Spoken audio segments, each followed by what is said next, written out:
Hey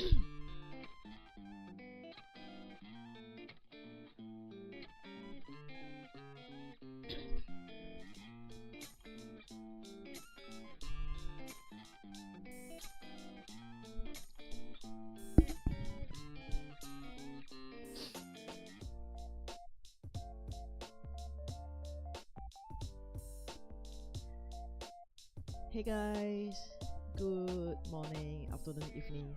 This is Cloudy Wind and welcome to my second learning stream for Excel. No, Google Sheets actually. Yeah. So,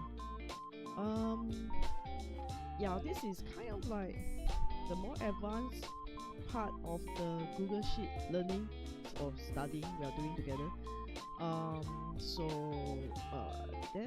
I will not fake news and say that there's no coding, because there will be, but it's going to be simple coding because Google Sheets is using AppScript for their automation, and AppScript is kind of like JavaScript.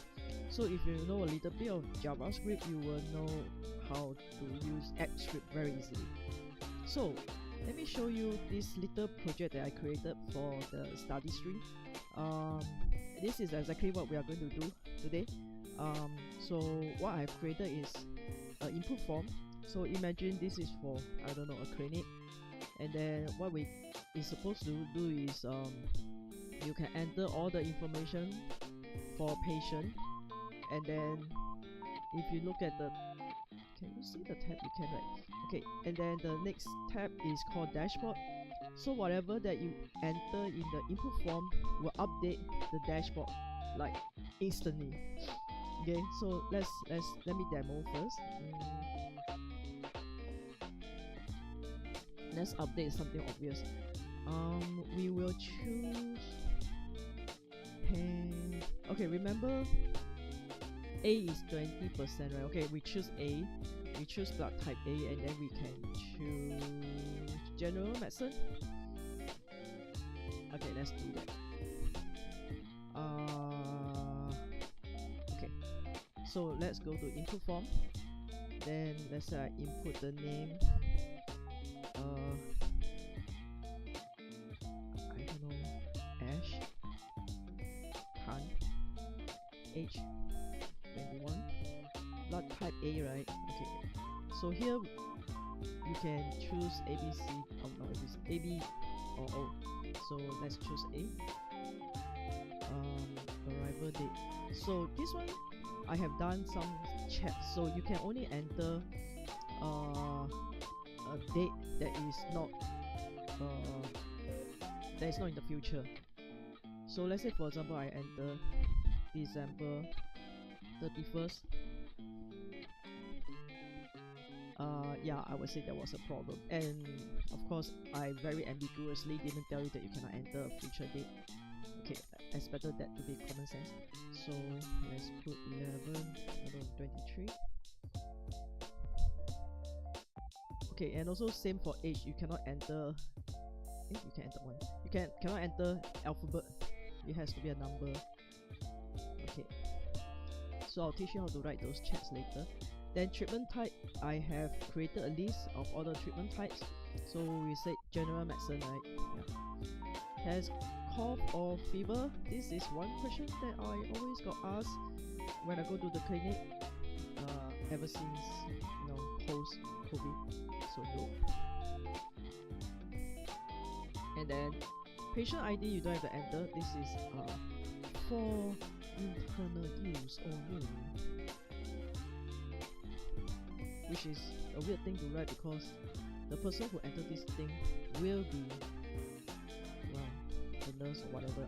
Okay, anyway, you put all this in, then you submit new.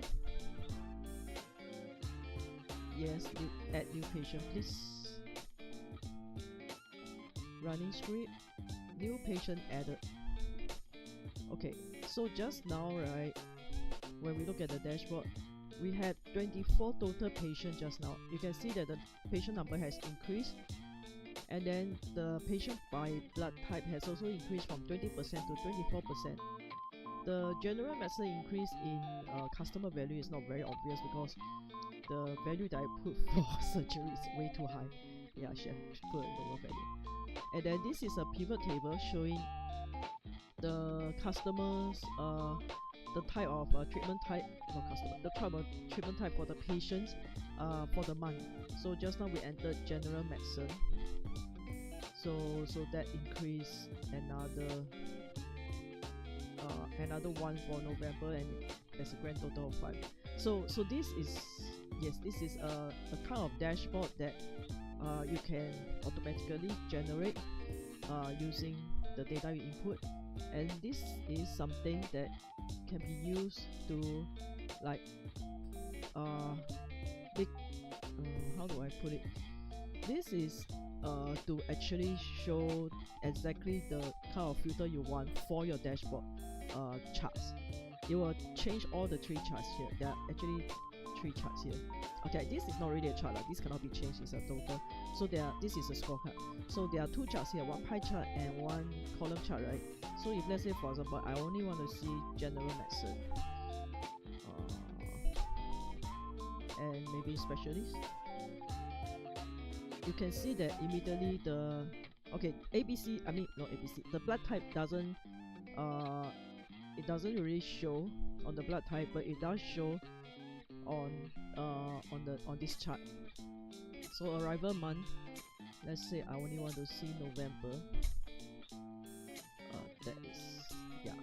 So you can choose a few. I think I should make another chart that shows in month. Yeah. So as you can see, this is something that you can use to filter and to easily show the information on the dashboard. We should do another one that shows changes in the blood type also, but let's do that later. I think this, yeah, let me affect this. Yep. So okay, so basically this is what we're going to do today: a dashboard and the input form. So let me start a new spreadsheet to do this. So this is a new spreadsheet.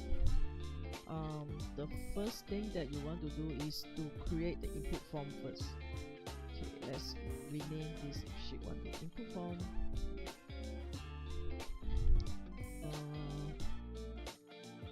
Okay, I'm going to update sheet and copy and paste so that I don't waste time designing. Okay, maybe not patient info lah. Let's do something more interesting.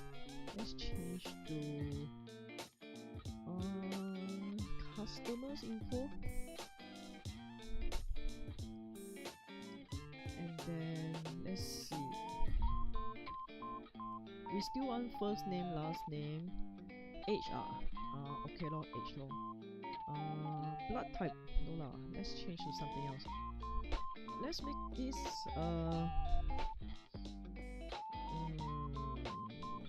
what should I make it? Let's make it like a customer, hotel check-in information. Yes. Occupation, arrival date, check-in date, check-in date, and check-out date.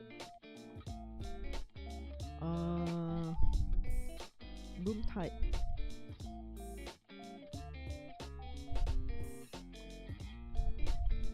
I cannot type.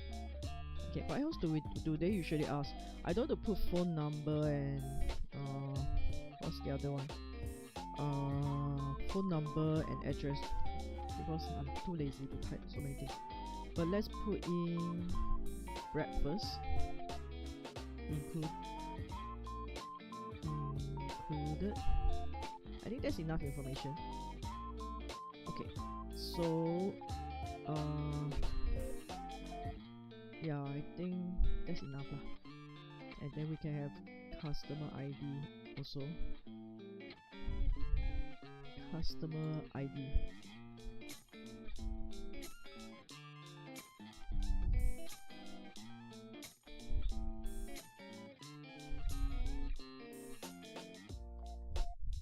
Why am I putting everything in caps for editing purpose only.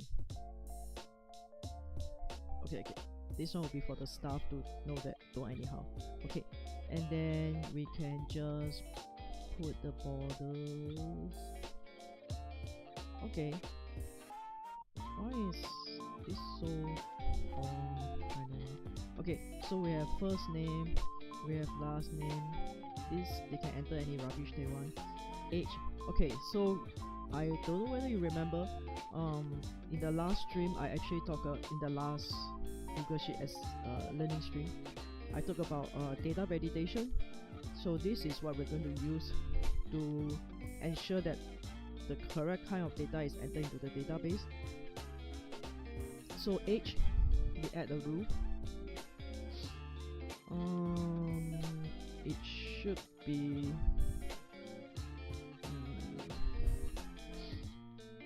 greater than 10. Let's make it greater than 18 then. Okay. Advanced option, show help text for a selected cell, so you can put help text. Enter a number greater than 18. Okay. If the data is invalid, reject the input. Okay, this will ensure that only number is added. So if I put anything that's not number, yeah. Okay, occupation can be anything. Check-in date. Okay, we need to add another rule then. Check-in date is going to be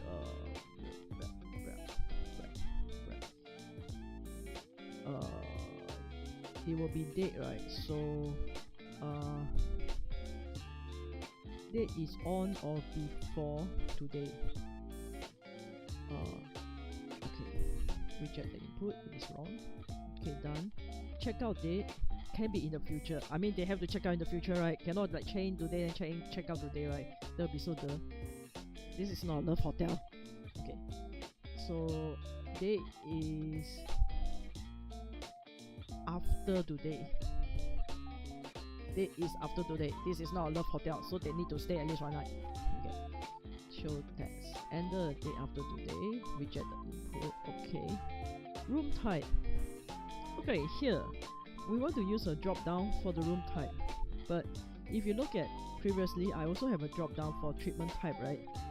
So how do you think this is created? Okay, let me show you some magic. So here you can see that there are dashboard and input form. There are two worksheets here. Actually, there are more than two worksheets. If I were to right click on any of the tab, the worksheet tab, you can see something called hide sheet. There's also unhide. Where's my unhide? There. How do I unhide?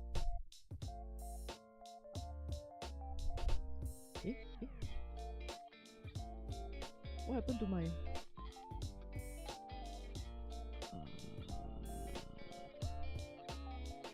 I remember it was just right click, right?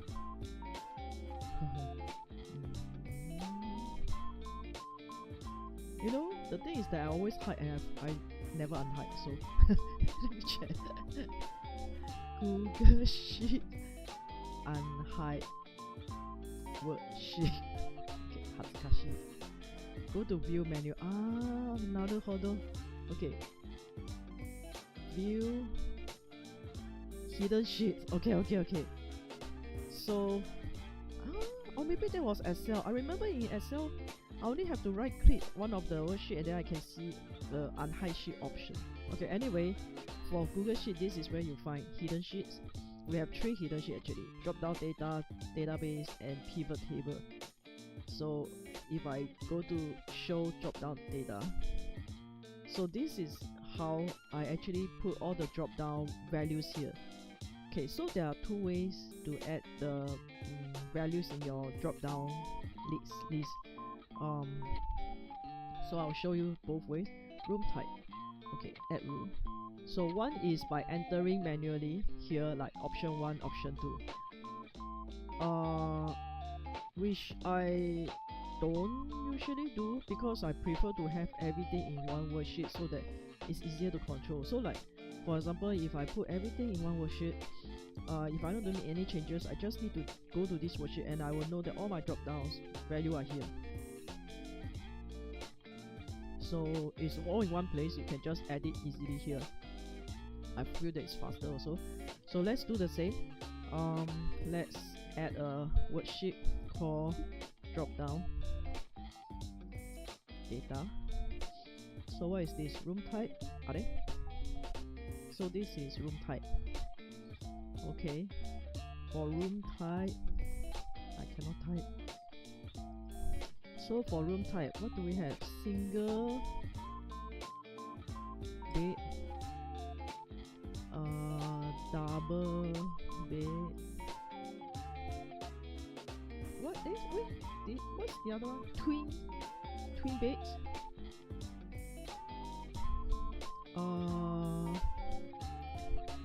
And then they have those what superior single and then superior double. I think that's enough, right? Oh, they have suite also, right? Junior suite and suite. Yeah. Junior suite and suite. This shows that I never tried checking into a suite before, that's why. Okay, so let's just do this. Okay, let's get back to the input form. So under the validation, right, instead of drop down, you can choose drop down from a range. So when I click drop down from a range, I just have to go to the next cell, which is to select the range. Then I just select the values that I just typed in just now in column A. Of course, don't select room type lah. Just select the values, and then you can check that the range is correct, A2 to A8. Okay. And then you can also do multiple selection. I think my head is covering again. I think I should go to the middle. It's easier to see. Okay. I'll be here. Okay. So you can also allow separate selection. So you can see that the drop down value will automatically be added here once you selected the range. And then you can allow multiple selection. You can select more than one value, which in this case we shouldn't, because you cannot stay in two rooms at the same time. And then you can also show help text if you want to. And then if the data is invalid, reject the input. In this case, it's going to be dropped down no matter what, so it will not be invalid lah. And then the display style. Okay, there are 3 types of display style. I'll show you shift and arrow. I mean plain text is just text. So let's say I say done now. You can see that under room type, this is how chips look like. It's just like that. But I prefer, I mean this is my personal preference, I prefer arrow. So arrow will be like that long. Yeah, then you can choose whatever you want. Okay, breakfast included is going to be yes or no. So if this is going to be a yes or no,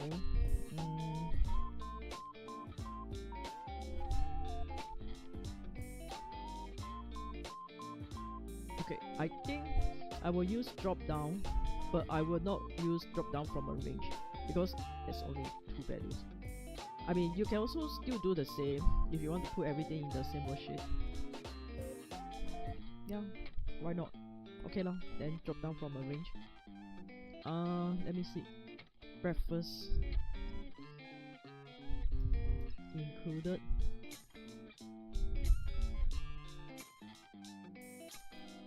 Let's put 3 values then, so that it's more than just yes and no. Yes, no, I don't know, no. I mean, discounted. Maybe this guy got voucher or what? Oh, I don't know. Maybe the room booking has a discounted breakfast. Okay, so drop down from a range. we will select these 3 values. Okay. And then same using arrows. Done. So we have, yes, okay. Okay, we have this. Then the next thing we want to do is to have the buttons. So if you go back to the input form that I created, we have submit now, which is to add new item, update to update the item, clear form, clear the form, and then delete the item. So let's do this also. In order to draw the button, it's pretty easy. You just go to insert, drawing, and then you can draw whatever kind of button you want. So let's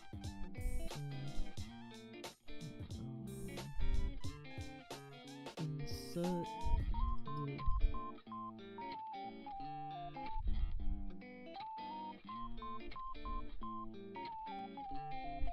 Blah, 14 is a bit. Insert new. Let's change color. Insert new this color. Okay. Once you are done, you just save and close on the top right corner, and then you have the button. So you can just move your button and put it where you want it to be, and then you can just Control C, Control V. Wait, why is it not copying?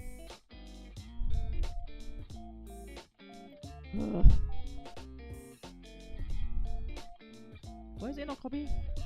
I thought I managed to do that. Okay, never mind.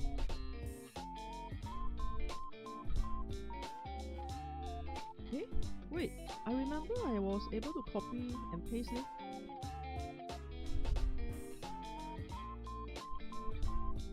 Yeah, copy, then paste. Why is it that I cannot paste? Something's wrong. Why is it that I cannot paste?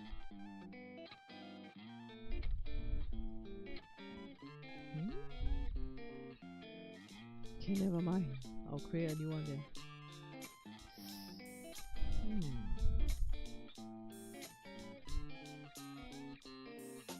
Oh, don't tell me I copy this.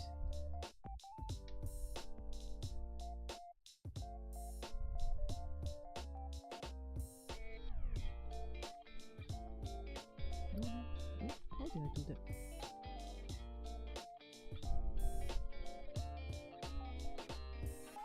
Okay, never mind. Insert and then what? Update, right?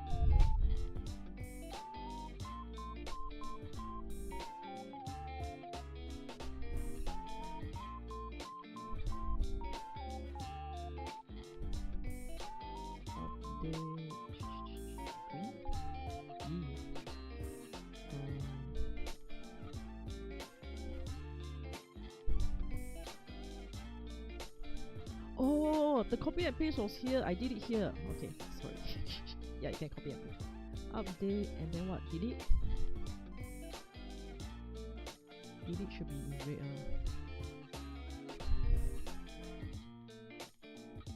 Naruhodo. Sorry, I forgot what I did. And then we also have what? Clear form. Right. I don't like the green. Let's change back to the blue.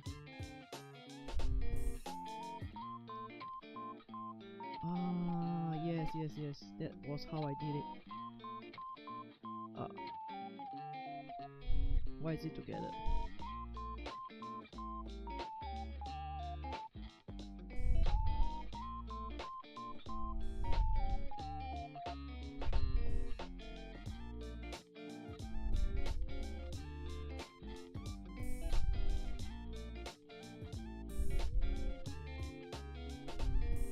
Right, you can only do one by one.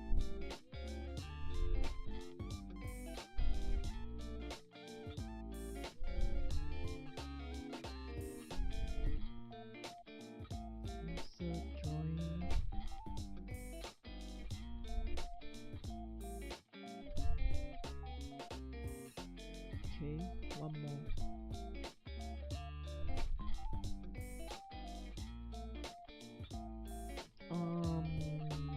Search.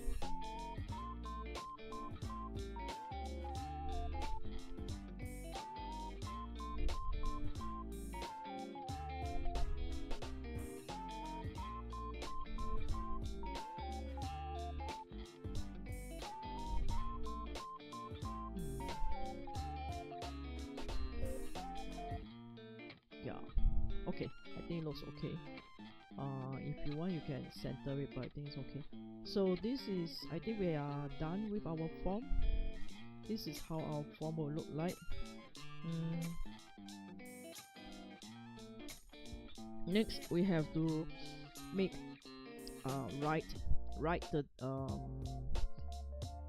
code for this form so that we can build the database.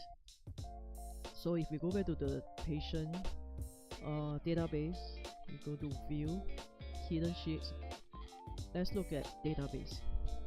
So for the patient database, that is the database I have created or built using the input form and some automation. So the gray columns, you notice that these are not something that are input from the form. So these were actually automatically generated from the form information. So like just now we entered Ash Tan, right? Remember? And so the arrival date was November 23rd, and the arrival month was extracted, and a new column data 11 is entered here. And then the customer value is also a calculation that I added in the code to calculate for each of the different treatment type, what's the customer value like. So this is also automatically inserted upon entering this new data. So we are going to do the same. And also patient ID, of course. Patient ID is automatically generated also in the backend, because in real life you don't expect your staff to generate customer ID, right, for your database. Yeah, so this is something that we will do from the backend. So actually this one should be gray color also, right? So we are going to do the same. Let's see, I mean not the same but similar. So let's add a new sheet called database. Okay, so we have a customer ID, and then we have first name, last name. What else do we have? Age, occupation,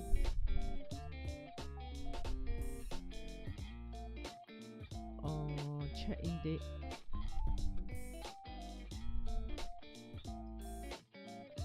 check-out date, room type,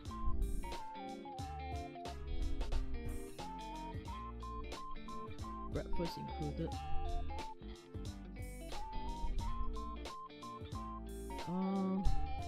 That's alright. Okay, so basically, besides customer ID, the rest of the information are going to be entered from the input form. And then we also want to generate other information. So let's say after a customer when a customer want to check out from the hotel, we want to know how much to charge them for their bill, right? So we can have let's separate the room and breakfast bill, so that it's easier also. If let's say for example, if we want to know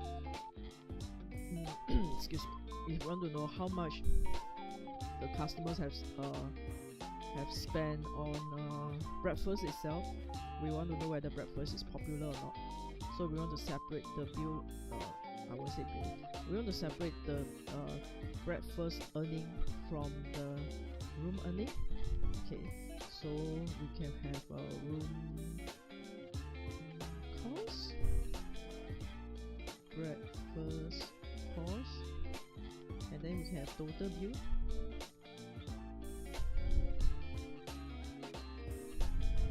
Right.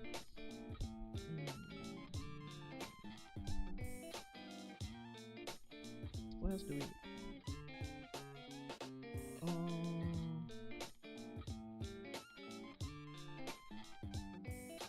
And then we can have yeah, I think this is good enough. This is good enough. So these three are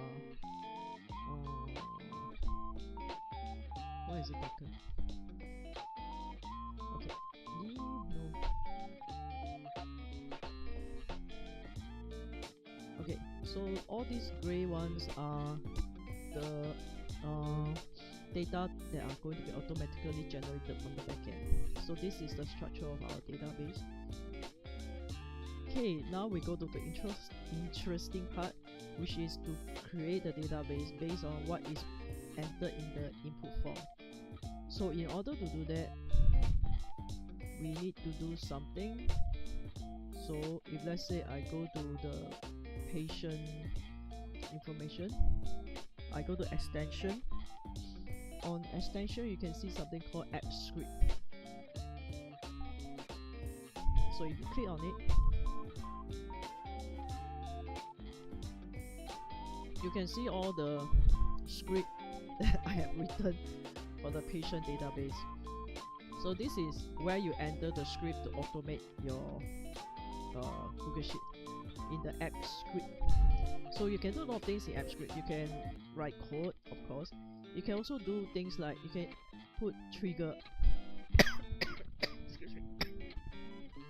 So trigger is something that you can automate even further. Like for example, after you have generated let's say after you have generated the dashboard, you can also make a trigger to send the dashboard to your email. So that's how trigger works. Okay, so let's rename this patient so that we can differentiate the two. Okay, and then yeah, so it's pretty powerful on the kind of things that we can do. Let's name this also. This is customers sample database. Okay, so similarly, let's go to extension, add script.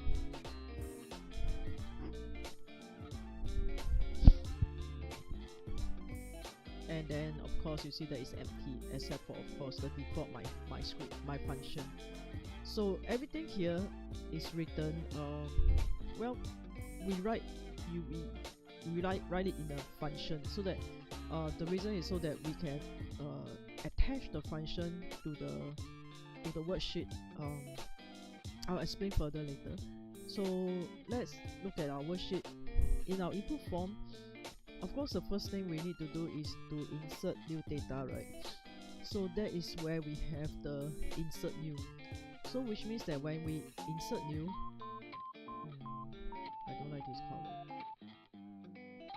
Okay, so when you insert new, you want to add a new row in your database. So in order to do that, we need an insert new function. So if I go back to my okay, I have a lot of things here. Where is my okay? So this is where I have my form submit. This function, this function. This whole thing is just for the insert new button. So I'll copy and paste over and then edit on the spot. Okay, so I'll explain line by line slowly. So the first thing you do is let ss equal to spreadsheet app dot get active spreadsheet. So what this does is that is ss okay let. First we got talk about let. What is let? So in maybe I should do a simple one first. Okay, so in Google Sheet, is untitled. Let's change to hotel. Okay, in Google Sheet, there are a few types of variables and constant you can use. So there's something called variable. We use var. So let's say, for example, variable x equal to 10.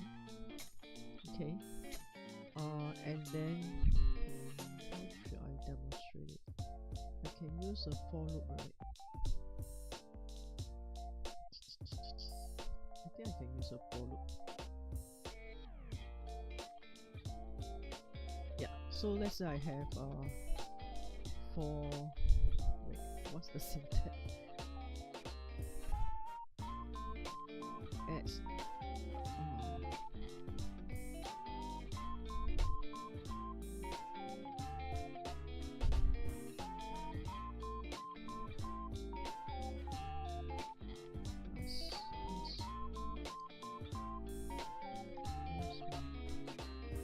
okay, ignore the for syntax, I'll explain more later. So let's say you have a variable x equal to 10 here, then you have a constant y equal to 20, and then you have let z equal to 30. Okay, inside your for loop, I have okay, if you want to see what is the output, you can use something called logger. So this will show the value of the x in your log. So let's say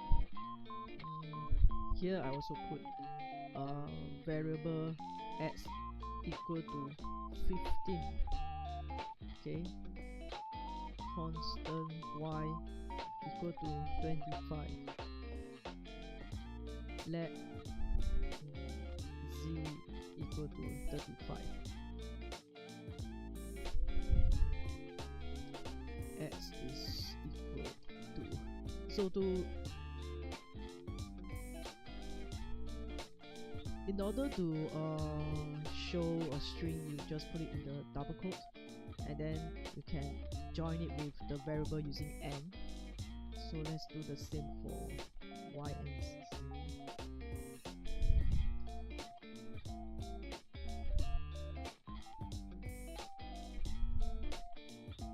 A.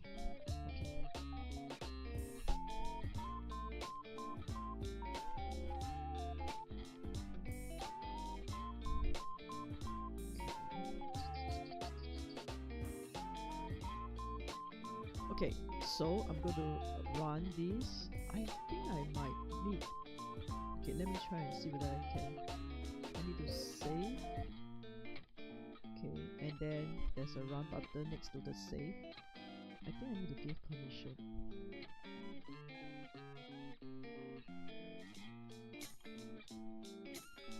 Oh, don't need? Okay. Why is it 0?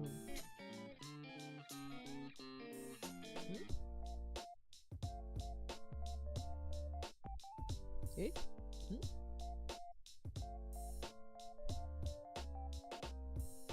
Why is it all 0?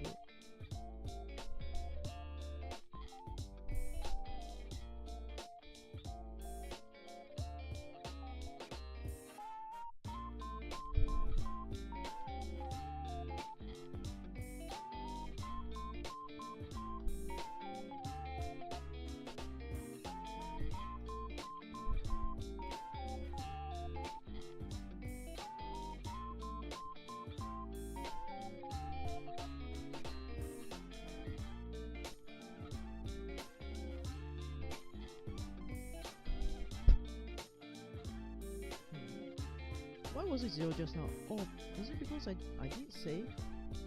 That's so weird. Okay, so anyway, you can see that x is 15, y is 25, z is 35. Instead of the 10, 20, 30 we declare up there.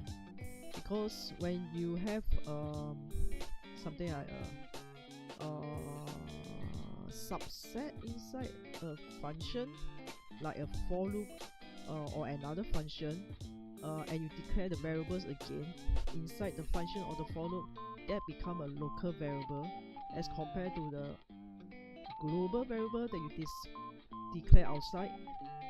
So it will override it. So if you were to remove this, okay, you will notice that this will show 10, 20, 30. See what I mean? Now it's showing 10, 20, 30.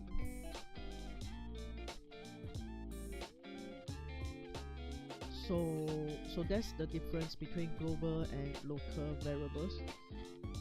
And then what is Z supposed to be? So, I mean let supposed to be. So if let's say I were to let Z equal to 40. It's not a string. This will show Z as 40, but then once you get out of here,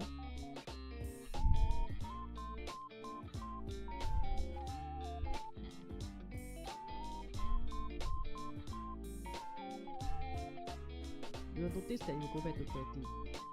So let me run.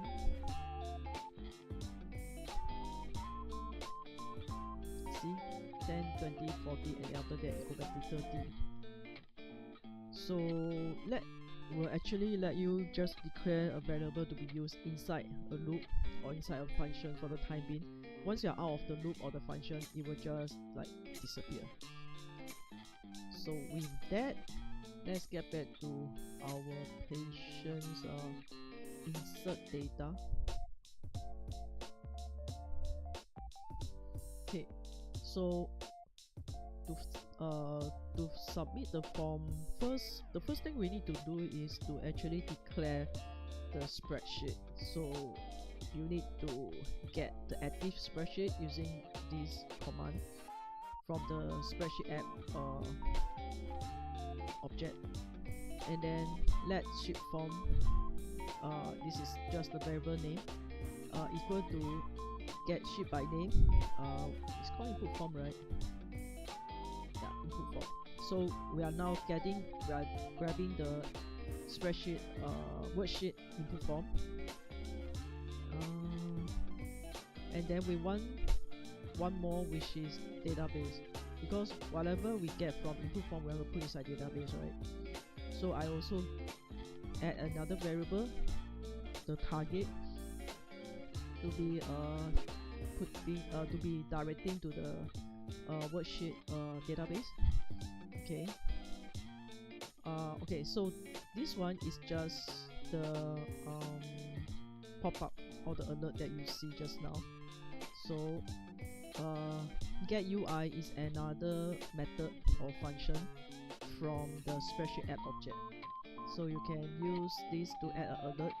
So in this case, the first parameter or argument for the alert method is the string that you want to show the question. So add new customer, and then you can have this on the second parameter, you can have the button yes no. This is by default a method that you can use, and then you can then check if the button is no. Okay, if the button no is equal to true, so double equal means whether it's equal to true. It is true. So this is a true or false. So if it's true, the response is true, then you just have to write return, which is to exit the whole function. So stop everything. Okay, because of course if you don't want to add a new customer, then that's it, right? Yeah, so this is return. Okay, then blank row. Okay, this one is actually for the database worksheet. So if we look at the worksheet, we need to know where to add the information, right? So let's say, for example, I'll use this as an example. Let's say I have added so many patients until row 26. I need to, when I insert a new customer, I need to tell the program which row to insert, right? So that's why we need a variable to keep track that we are now at row 26. So the next row that is empty is row 27. Then this is where you insert the new data. So that is why I need to create a variable called blank row, because I need to know where is the next blank row. So the way to know it is there is already a method available called getLastRow. GetLastRow means the last row in your database. In the case of the patient database, the last row is row number 26. Okay, so in my script I say the variable blank row is equal to getLastRow plus 1, because I don't want to overwrite the last row. So of course I need to plus 1, so it will go to the next blank row. So this is what this variable is supposed to be used for. Okay, then we want to generate ID, right? So remember, we want the ID to be generated automatically, not for the admin person to enter. So in order to do that, I created this little function here. So new ID equal to 0. This is if for a totally blank database. Okay, your first ID will be like 0, right? And then if the blank row less than 3, new ID equal to 1. So okay, remember blank row is whatever last row plus 1, right? Okay, look at this. The last row with a value is actually 1, because we have our header. Okay, so if we plus 1 is equal to row number 2. Get it? So actually, if it's a blank database, your blank row is actually equal to 2. It should be equal to 2, because the first row is the header, so 1 plus 1 equals to 2. So I'm checking whether blank rows is less than 3, means that if your blank row is 2, that means this is a totally new database. Then I will set new ID equal to 1. Okay. Okay. So if let's say, yeah, if it's a blank database, your ID is equal to 1. Okay. Okay. If it's not, I have an else here. Else, that means it's not less than 3. It's not a new database. Then I have a new variable called last ID. Last ID is equal to this get range blank row minus 1 get value. Okay, this might sound very complicated. Let me explain. So when you use get range, you are trying to get the information from the worksheet. So get range, you can get the data from a particular cell. In this case, this is the X and this is the Y. Okay, so if you look at the worksheet, this cell is X is 1. Yeah, 1. Y is 2. So it's 1, 2. This cell is 2, 2. Yeah, this cell is 3, 2. Then 4, 2. 5, 2. Column first, then row, right? Oh no, row first, then column. So it's 2, 1, 2, 2, 2, 3, 2, 4, 2, 5. I always mix up whether it's column first or row first, but let's take a look. So we are trying to get the value. If it's not an empty database, okay, we want to know what was the last ID number. We want to get the value of the last ID number. So let's say we use the patient database as example. We want to know the last ID is 25, so that we can add another plus 1 to it to have SGH26. That's why we need to know what is this value. And in order to do that, we go to, because okay, blank row, remember blank row is the next row that is blank, right? Why do we have blank row minus 1? Okay, that means the first one is 4. It's because we already know this is blank row, which is 27, but we need to know the values before that to check what was the last ID. That's why we have to minus 1 to go to 26. Okay, so we know our row number already, which is blank row 27 minus 1, which is 26. Then we need to know what is the y value, but in this case it's a constant 1 because your column is going to be column A. This is where we put our ID. If let's say we put our ID in column K, then it will be 1, 2, 3, 4, 5, 6, 7, 8, 9, 10, 11. It will be column 11. Okay, so in this case, same, we put our ID in column 1, which is A. So that's why I put 1 here. Okay, and then dot get value. Get value means I want to know what's the value inside that cell. In this case, if it's the patient database, the value inside the cell is SGH-25. So this is what we are trying to do here. So we are trying to retrieve the value of the last ID. Okay, now we already have the ID. Okay, look at how the ID is structured. In the case of my previous example, I structure it in such a way that there's a dash after SGH and then it's all the number. Well, the dash is, that's why we need to split the dash. When you use the method split, what it does is you split the cell value into 2 parts using the delimiter. So that dash is your delimiter.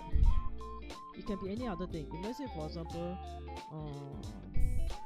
if my ID is, I don't know, what is famous for the risk counter, risk dash, I don't know, or maybe not dash, risk.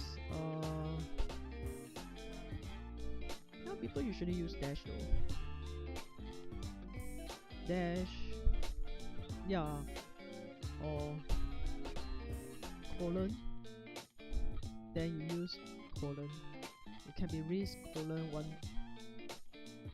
but it's very uncommon. Usually people just use dash. Yeah, that's why I use a dash for the delimiter. But anyway, this can be anything, whatever delimiter you use. If it's a space, then it's a space, but nobody use space in an ID. Okay, so after you split the cell value into 2 parts using this example, you split SGH-25, you will become SGH-N25. Okay,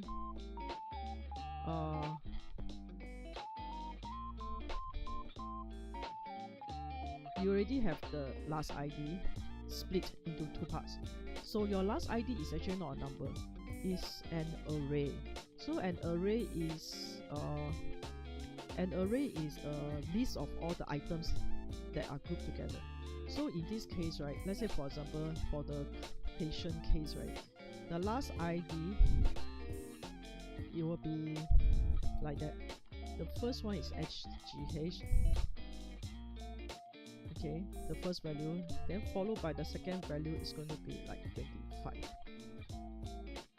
So after you use the split method on it, this is what will happen to your last ID.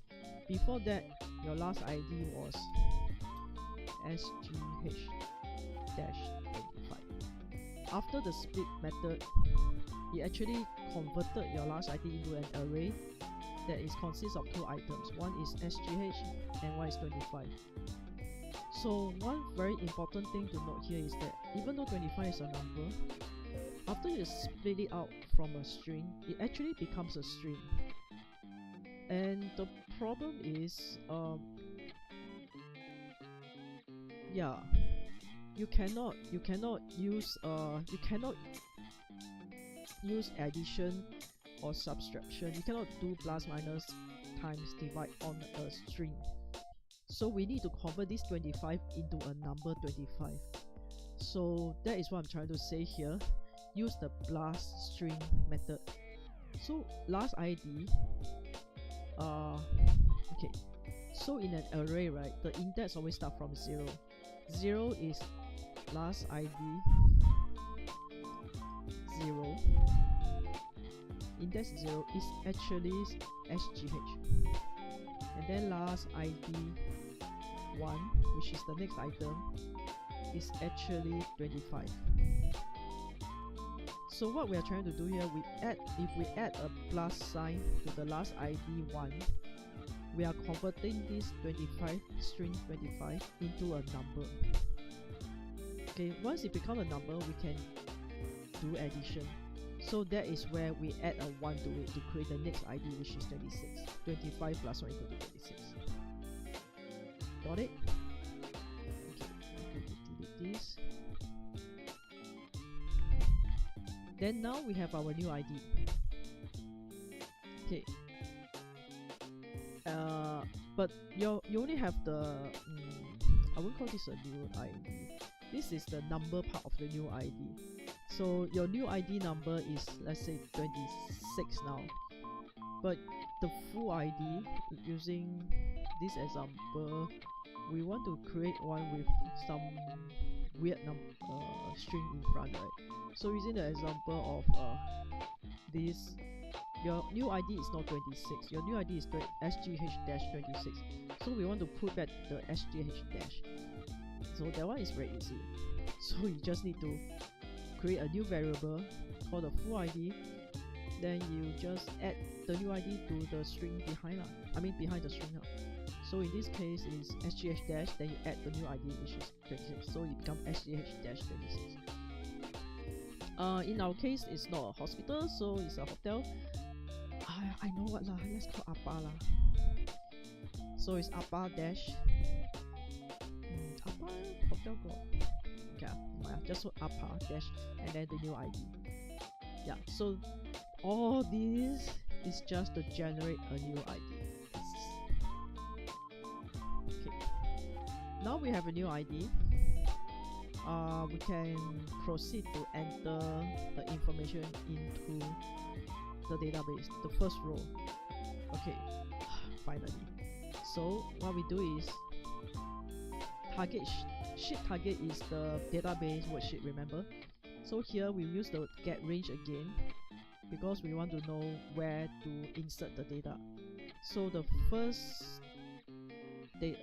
cell to insert data is row 2 column 1 for the customer ID. So row 2 is our blank row. Just now we already found row 2 is blank. And then column 1. In column 1 we want to set a value, and that value is full ID, which we just generated. This we enter the insert the customer ID. Okay. Then after that we do the same to enter the form data. So in the same blank row, column number 2. Column number 2 is first name. First name. Okay, first name. On the input form, first name is entered in C4. Okay, so we get the C4 value. In C4, we get C4 value. Okay, so remember this. There are two worksheets here. So first we want to set the value or to insert the value in the sheet target, which is database. And the value we want to insert inside this sheet target is from this sheet form, which is from the input form worksheet, and the location to grab the data is at the cell C4. We want to get the value of C4 and then put inside the blank row column 2 of the database worksheet. Okay, so this will be your first name, and then last name is C5, which is this one. Last name, and then age is C6. is C7? C7 is occupation.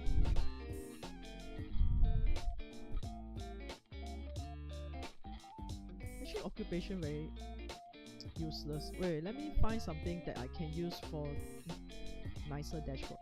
Instead of occupation, maybe local or foreigner.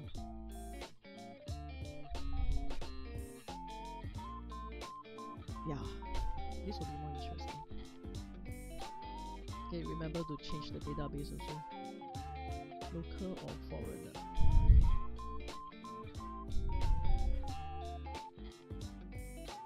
Okay. Wait, there's 3 kind, right? There's also PR, right? What do you always call those? What's that thing called? Local citizenship. Yeah. Citizenship. Yeah, let's change it to citizenship. Right. Citizenship. Then, in that case, let's get a drop down also. Citizenship. You can have local.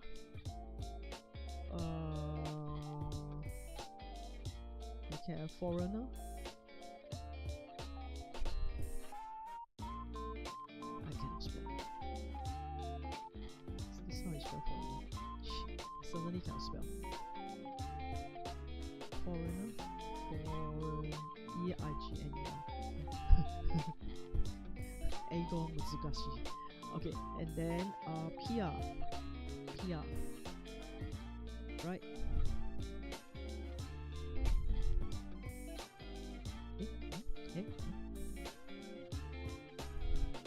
PR.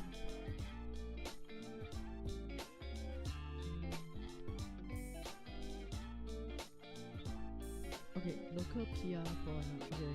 Let's add another data validation thing.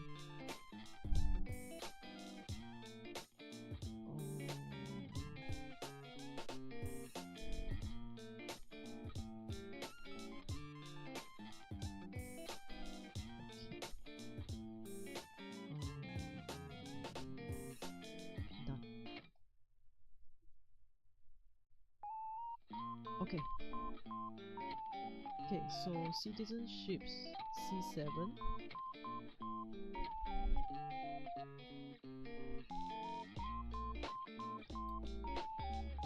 C8 check-in date. C9 checkout. Oh, in case you still don't know, dash means comment. C10 is room type.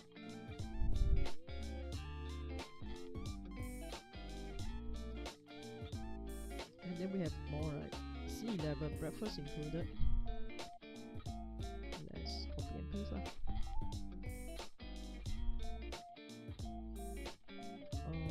Okay, don't forget to increase the column line, and then this should be C11, right? This is, yes, C11 breakfast.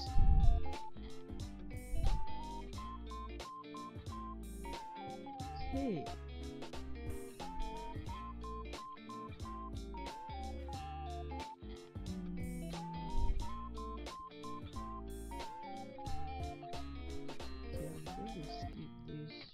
It's not used here.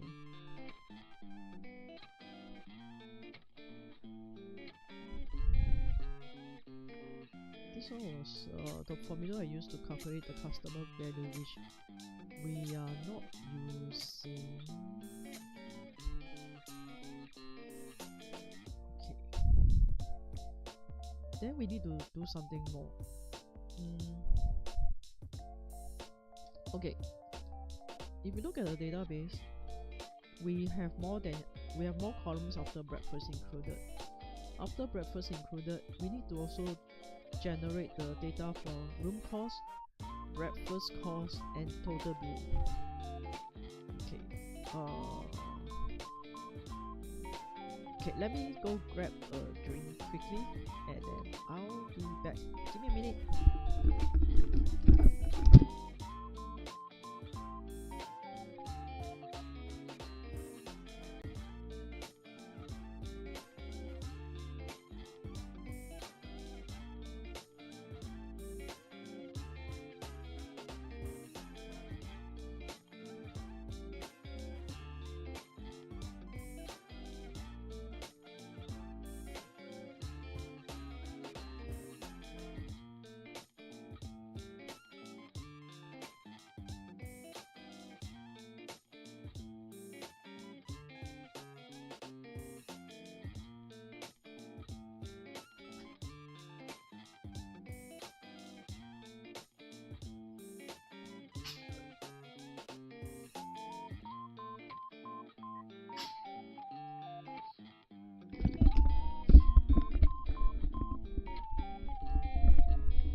Excuse me, I'm back.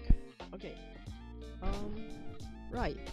So we need to generate room cost, breakfast cost, and total bill. Okay, so here's the thing. For room cost, we need to calculate from two things. One is the room type, and the other one is the check-in and check-out date. That means how many days they are staying. Let me see. Let's add more information here.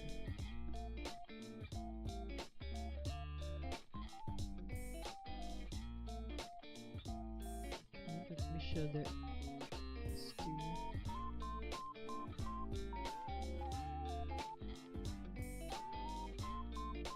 Okay. Right. Room type.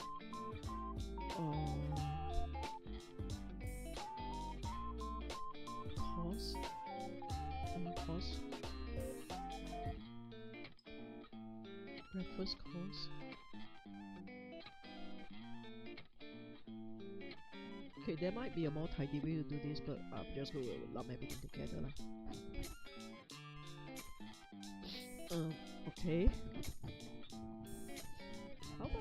How much are the hotel rooms these days? Let's just Google one and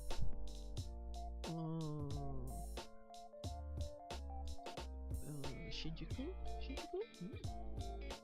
Ueno? Actually, I'm curious. How about the Singapore hotel? Okay.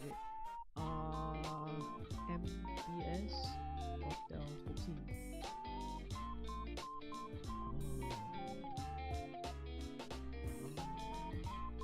Isn't it on Agoda or something like that? Oh yeah. Okay, booking.com.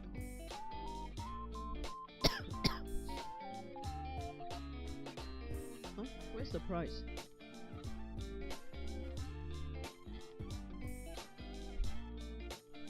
How come it? I hate this kind of. Okay, never mind. Let's go somewhere else. Let's use Agoda. What other famous hotel in Singapore? Pan Pacific.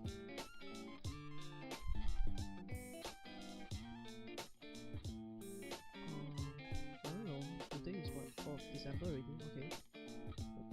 Well, 2 to 3. Okay. Adults. 1 room, 2 adults.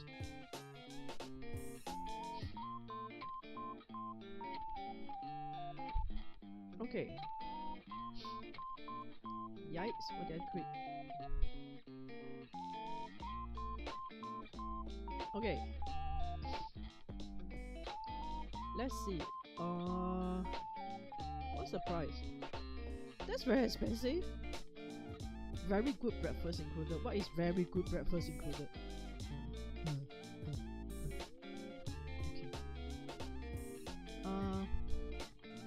This is what I mean when you have discounted breakfast. Very good breakfast, $48 per person. That is very expensive. Okay, let's put this is what? Double room, right? Where's the single room? They don't have single room maybe. I don't see any single room price. Let's just assume lah. Don't need to be so accurate. Okay, let's put 514 for our double room. Okay, double room is 514. Queen bed eh?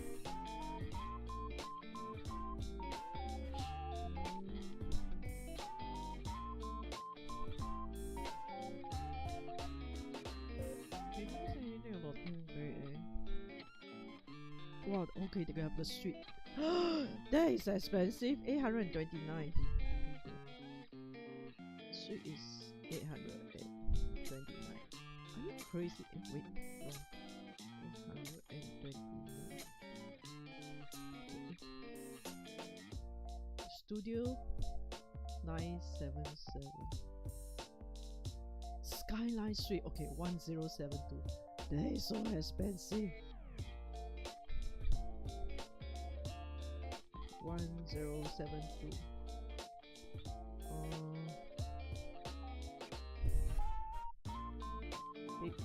I think apparently they don't have single, so we will just assume now. Single, let's make it 420. Queen bed and double bed maybe same price, I don't know. Let's put it same price. Usually they are same price. Superior single and superior double. Superior single. I think this looks pretty superior. Okay. Let's put 495. And 619.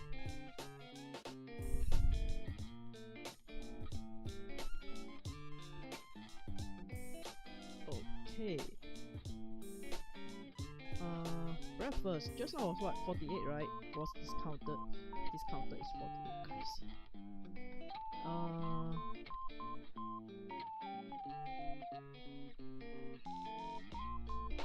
No, I don't think it will be considered.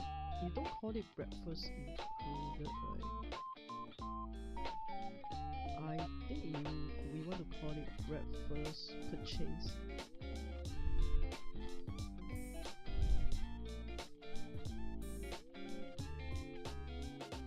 Included means it's part of the room cost already. Okay, breakfast purchase. How much is breakfast? $60? Okay, $60. No, $0. Okay, so we have our room cost and our breakfast cost. What is called break cost? Breakfast cost. Okay, cool. Now we can write the code to enter these two values, which is room cost and breakfast cost, into our column J and K, so that we can calculate column L, which is the total bill for the customer. Okay, so to make things easy, let's assume that if they stay there for 2 days, they have 2 days of breakfast if they choose breakfast. Okay, let's do one by one. First, we calculate the room cost. Calculate room cost. So first, we need to know what is the room type. Room type is this. Okay.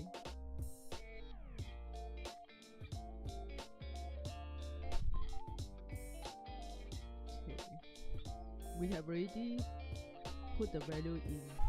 I mean, we can still select again. Let's select this again. So this is the room type that we entered just now, right? So let room type equal to this, which is the value in C10. Let's confirm again. C10, yes, room type. Okay, and then let breakfast type. Not type. Breakfast type. Breakfast type is this one here. Always remember the semicolon. Okay.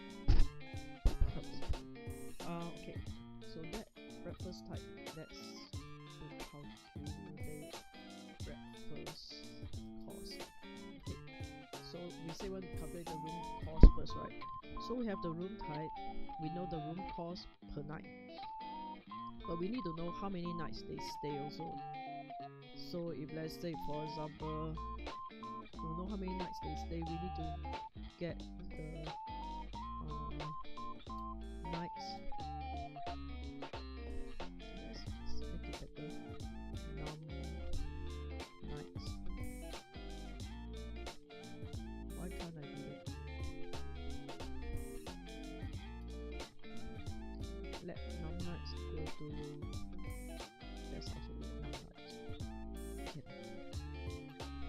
Num nights is equal to checkout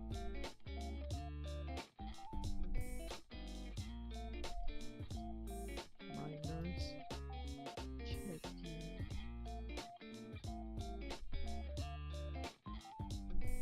Can I do that?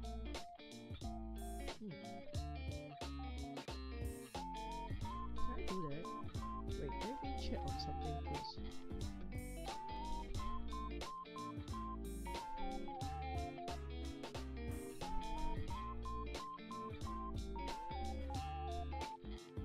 Okay, if you want to comment away the whole part of the code, you just use a slash star and then close it with star slash, like what I did just now. Because now I want to check. I don't remember this. Function test. Okay, this is how I always do testing when I don't remember the code. I want to know whether if I use the checkout minus check-in, do I get a number at the end, or do I still need to convert it into a number? So what's the checkout? Checkout. Oh, I already did that. Okay. Okay, let's test this out first before we continue the coding. Okay. Then we want to log nuts. But first, I want to know whether this is a string, because even whether it's a string or a number, the log will still show like what happened to the ID 25. It can be a string or it can be a number. It will still show the same. You can't tell from the log. So in order to know that, what I can do is num nights.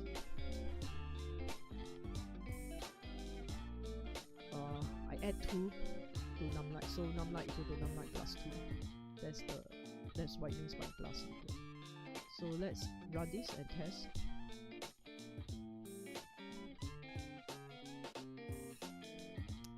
I don't know why they always try to run something that I saved previously. Okay, so this happened.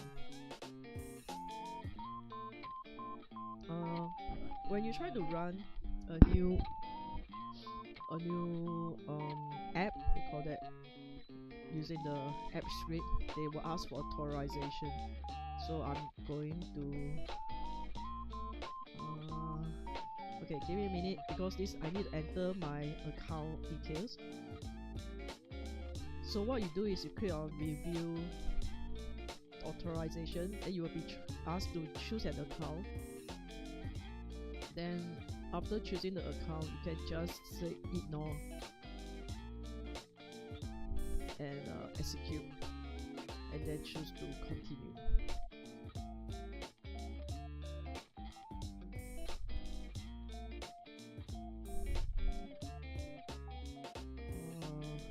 Okay, I've done it. Let me take it out. Okay, I have an error. Sheet form is not defined. I forgot to define the sheet form first. So let me put it here. Okay, let's save and run again.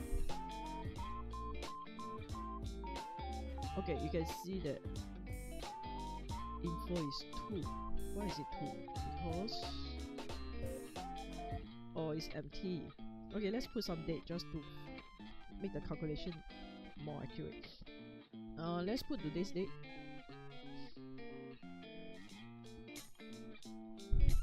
And then we check out tomorrow. Okay, let's run again.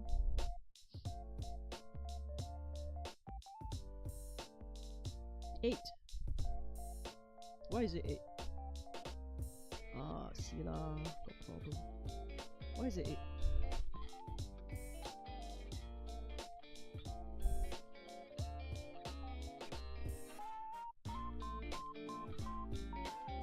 Okay, why is it 8?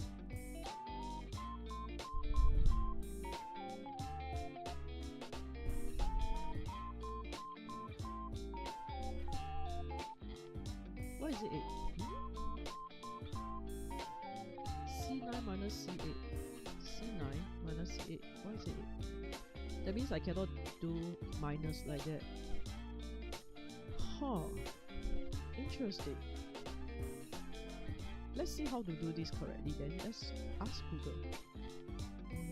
Google Sheet AppScript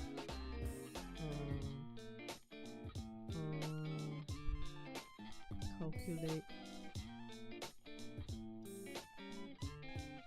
number of days difference in dates.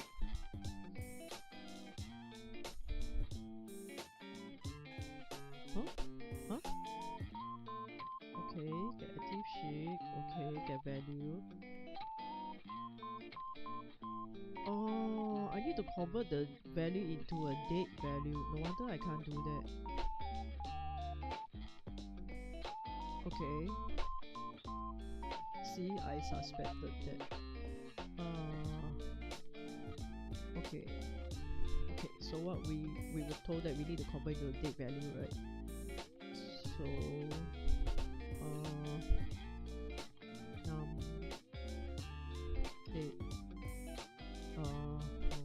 date check-in equal to C9.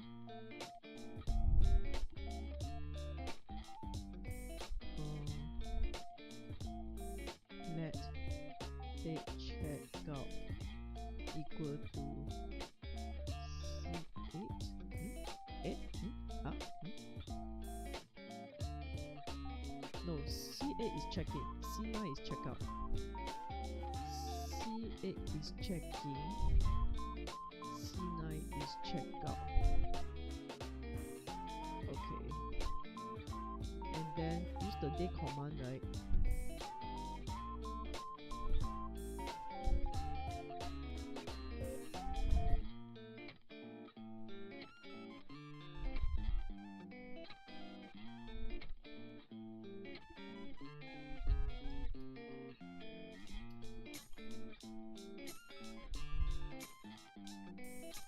Okay, and then num nights equal to date check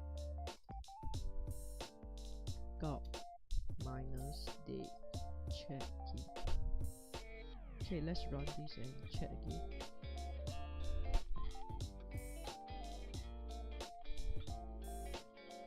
Still weird.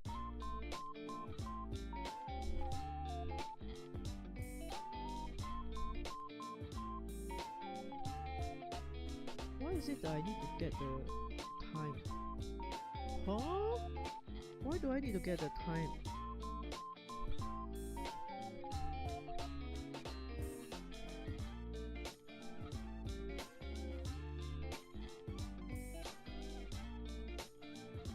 Can't I just calculate the difference in days? Why must it convert to millisecond first?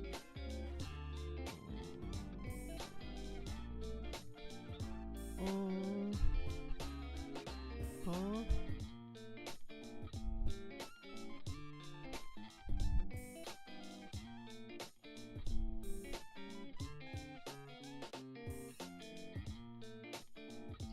Oh, because the value of a day is the number of milliseconds. This is so crazy. That's why I need to convert it to millisecond first.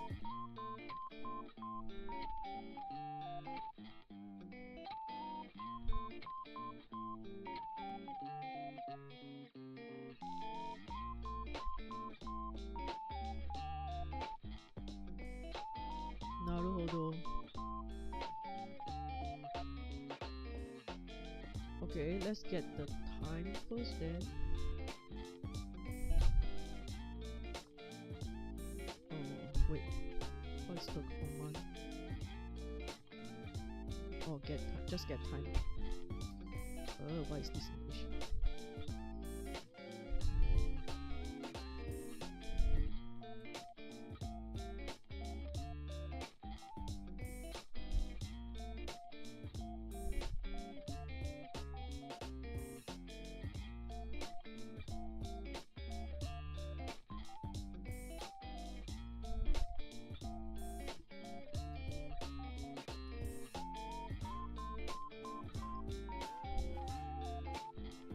Okay, how many milliseconds is that?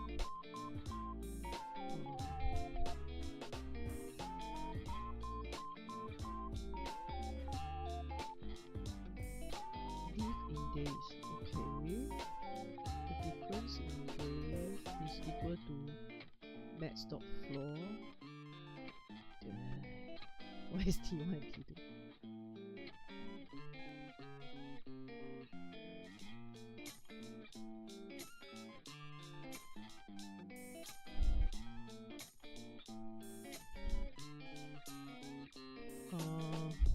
That should be our time check out minus time check in.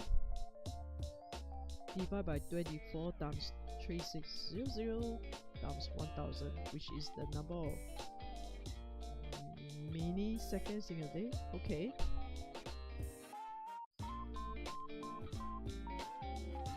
This should be our number nights then.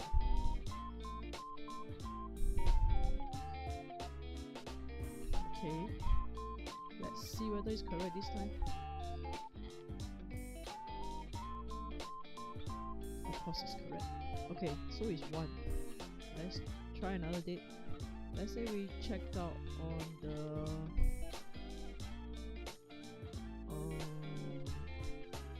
see, it's interesting, right? If you use date, you can actually just click here instead of entering also.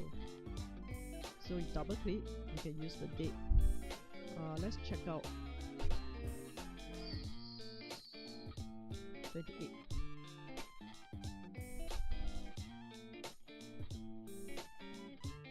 There will be 5 days. Yes, correct.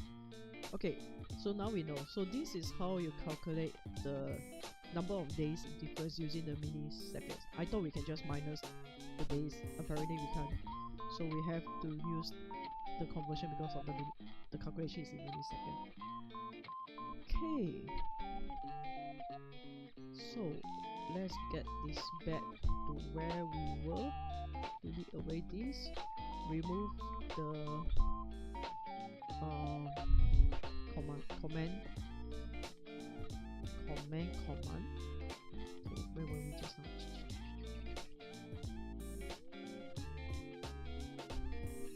Calculating room cost, yes. Okay. The num night is wrong, but the room type is correct. Okay. So this is how we get the number of nights. Okay, we already have the number of nights. Let's put this somewhere else. Okay, so number of nights, we have the number of nights they are staying. Okay, then we have to calculate the room cost.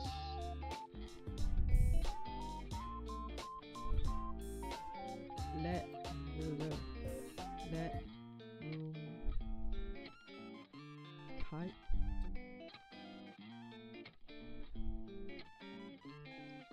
room value, room type.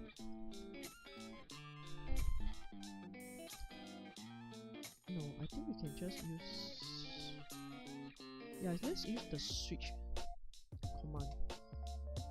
So there's something called the switch command instead of a nested if else.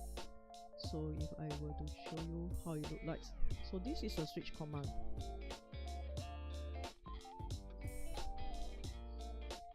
I'll just copy and paste, and then I'll explain on the way. Okay, so next we want to calculate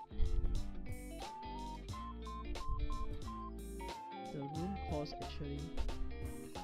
Total room cost, number of nights stay.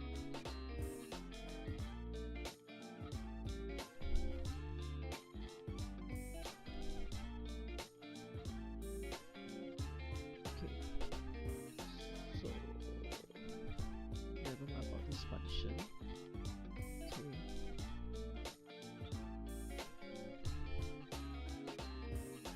Just use switch. So now we're looking at room type.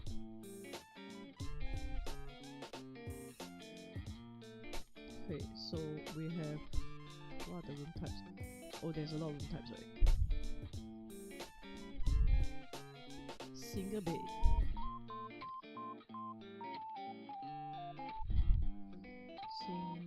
single bed, double bed,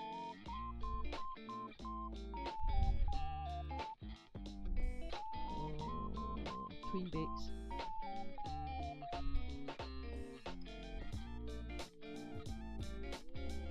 superior single, superior double, junior suite. Actually just use suite lah, so leceh. See, you just have to delete one item, right? Your input form or your drop down type will just automatically update. This is why I say just put everything inside a worksheet. So we have 6 types of room as okay, so we have the case of single bed. Okay, so when we use switch, we can use this is as if it's a nested if else. If it's single bed, then do what? If it's double bed, then do what? And then you have a default, which is if none of the above, then we do what?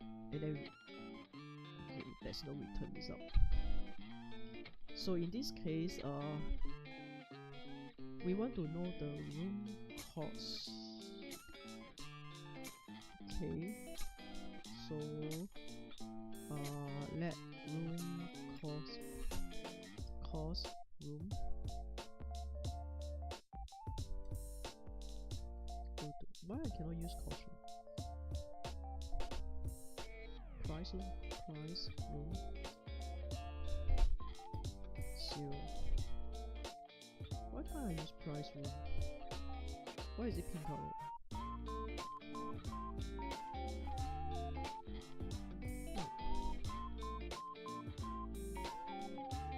Okay, never mind. So room type single bed.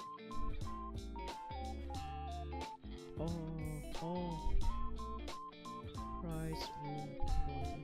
Always forget about the uppercase and lowercase. Okay, price room is equal to, how much is the single bed? 420 times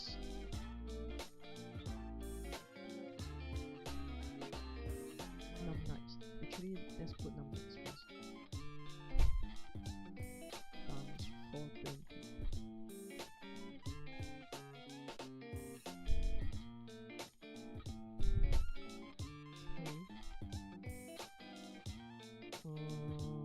Double bed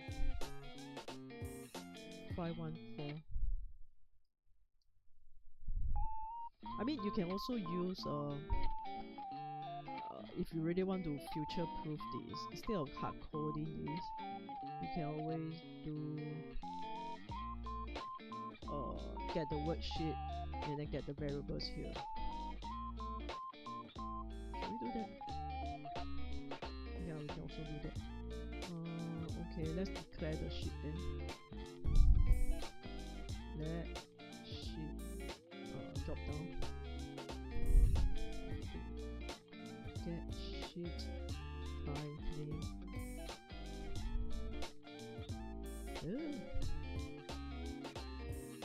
Wait, what's the name? Drop down data. Just drop down.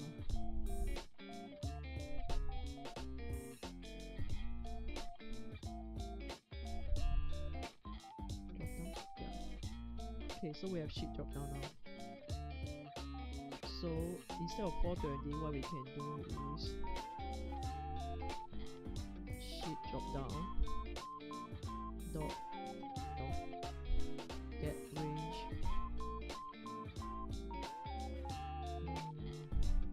row and column, right?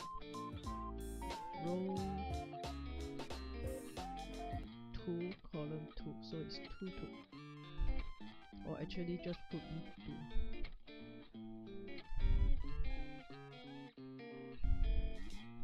Dot get value. Okay. The advantage of doing this is that if you make any changes to the room price, you don't have to update the code, you just have to update here at one location, which is even better. Yeah, I think this is a better idea. Okay. Then we do the same. That will be B3, because that's the double base, the next item, right? B3, right? Yeah. Why is double day? Oh yeah, they say it's going to be the same price.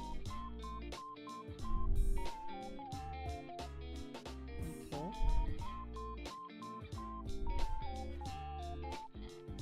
B5.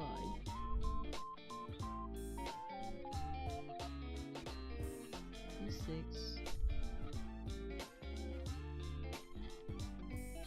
B7. Let's check. It's B7 last one. Yeah, B7. Okay, great.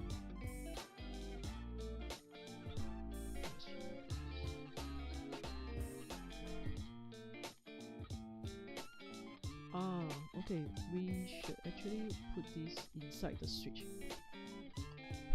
If not, the variable will not be used.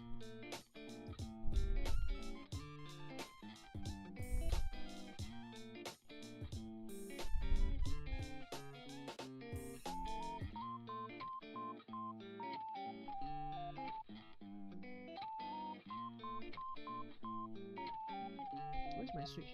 Yeah, my switch is here.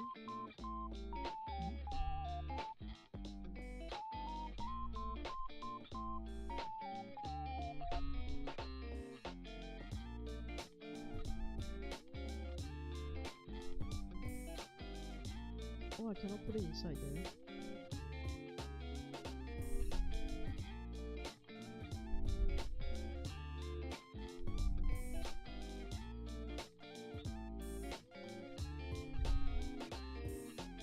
Oh, it has to be outside.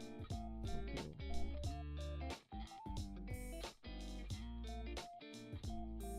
Why is it still grey color? I don't understand.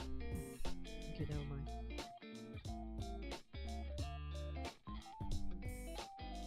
Okay, we have the price.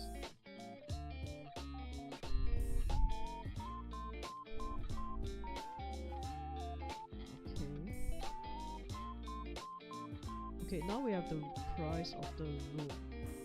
Then we need to put inside the database. So let's copy and paste this.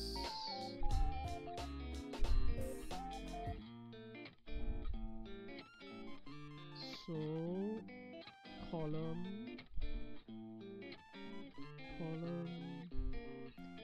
1 2 3 4 5 6 7 8 9 10, column 10,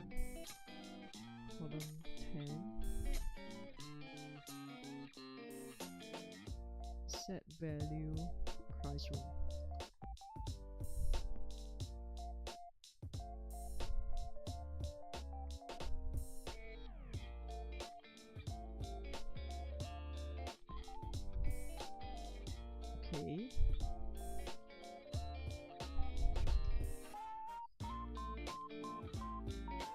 calculate the breakfast cost. Okay, we can use if else, or we can use switch. I think we can use if else. It's only 3. Okay, we have breakfast type.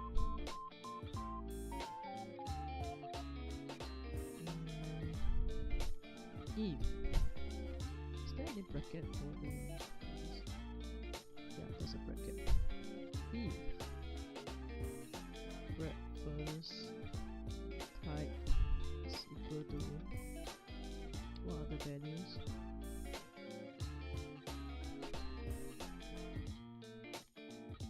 Yes.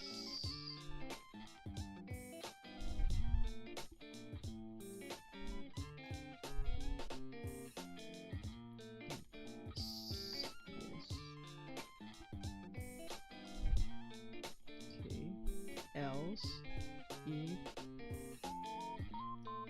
breakfast type is equal to no, else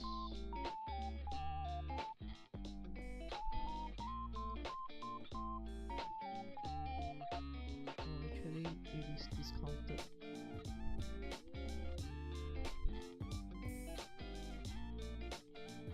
Okay, if it is yes,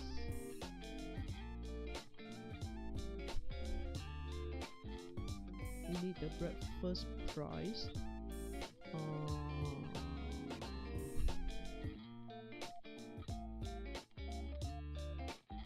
Okay, let price breakfast equals to 0.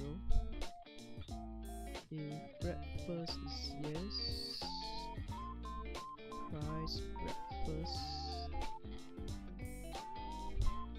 equal to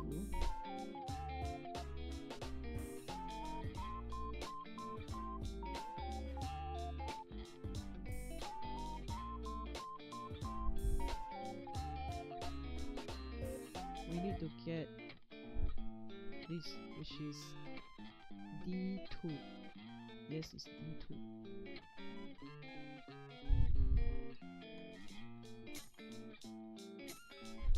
Because D2 is the price of your breakfast.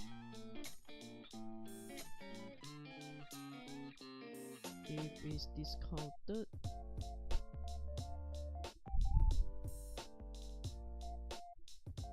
or else is no. Okay, discounted is D4.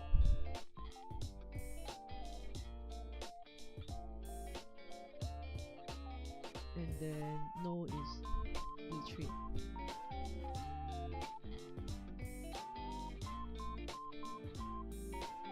Okay. But this breakfast price is going to be we need to convert it into a number first, huh? So and then we calculate the total price. So price breakfast is equal to, okay, we convert it into from string to number using the plus sign I said just now, times the number of days, which is num nights, right?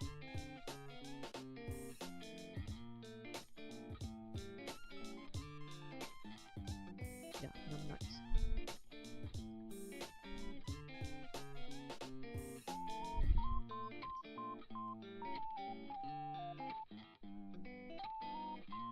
Okay, the problem is we have a 0 for no. 0 if something times 0, they will create an error. That's why we're going to put it here inside yes, and it's counted. If it's no, then we just put 0. Yeah, that will prevent the 0 times something error.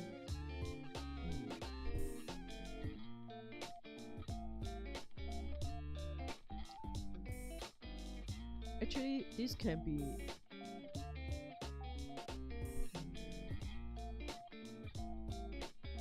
yeah, I think this is the best way to do it. Okay, so we have the best breakfast course. So we need to enter the breakfast course inside the database. Let's copy and paste this.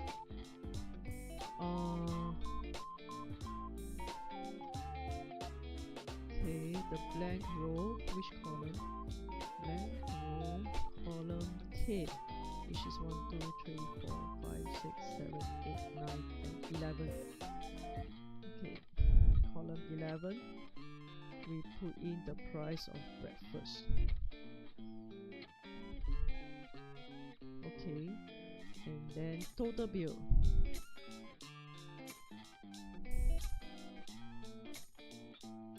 Calculate total bill. Okay.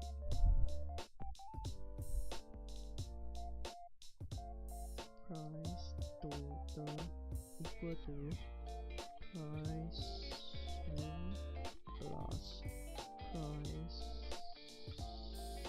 breakfast. Okay, and then we enter inside the worksheet. Column 12, right? Since this is 11.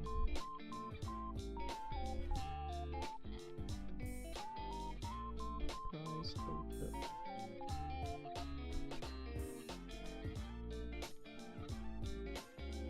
Okay, we have done entering things inside the database. It should work. Then the next thing we want to do is, after entering everything, we want to clear the form.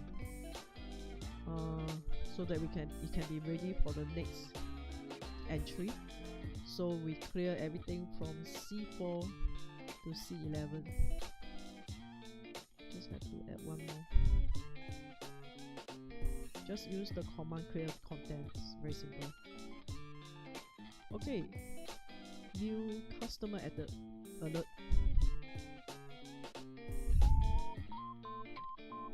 Moment of truth. I hope we didn't make any mistake. Okay, so let's save this.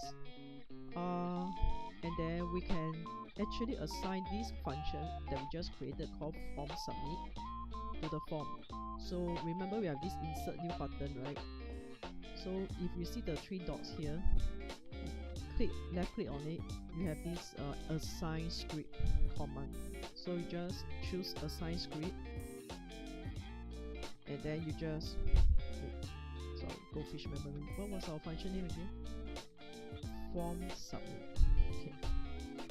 Again, insert news, assign script, form submit. Okay. Okay, let's test and run. Run and test. Let's run and test.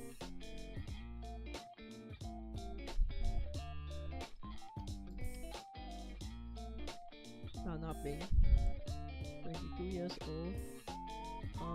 Local, check-in date. Okay.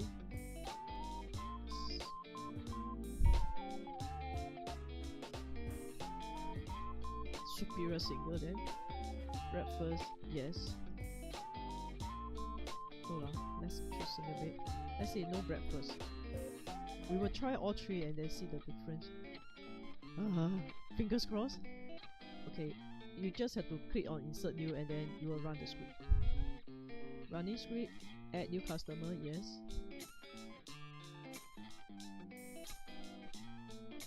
New customer data added. Okay, I added this alert so that we know that there's no error. Because this alert will only appear after adding the data into the database. So let's check our database tab. Indeed. Okay, so remember we have automatically generated the customer ID. Dan Abing. Okay, age 22, local, check in on 23rd, check out on 28th, single bed, no breakfast. Room cost, oh no, why did I put so many days? 23rd to 28th is 5 days. Okay, I just use my fingers to count. 5 days of single bed. Okay, let's do calculation. Single bed is 420. 420 times 5. Yeah, correct. Okay, no breakfast. No breakfast? Well, I see no breakfast. Okay. So the total bill is 2100. Okay, let's add another person. Let's add okay, I don't know. View Chan, age 34, citizenship PR, check-in date yesterday.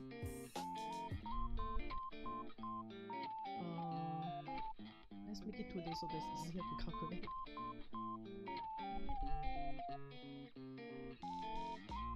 Okay, room type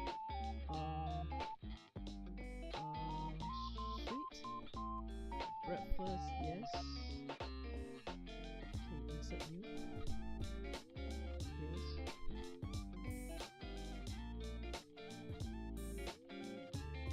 Okay, let's see. Okay, suite. The price of suite is 1072. 2 days, right?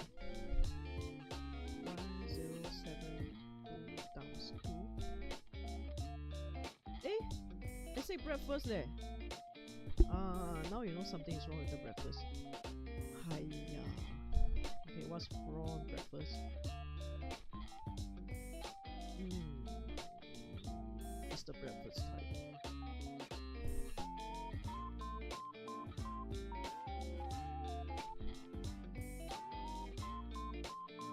I think it's the double. Let me check. Very long to use.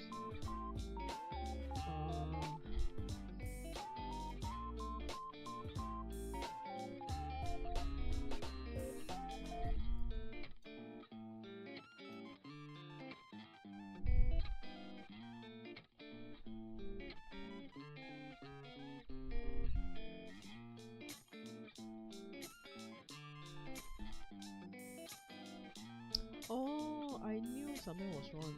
So there should be 3 equal sign, not 2. Damn it. Okay. Hiya. You see lah? Just one mistake. Else this. Okay, let's try again.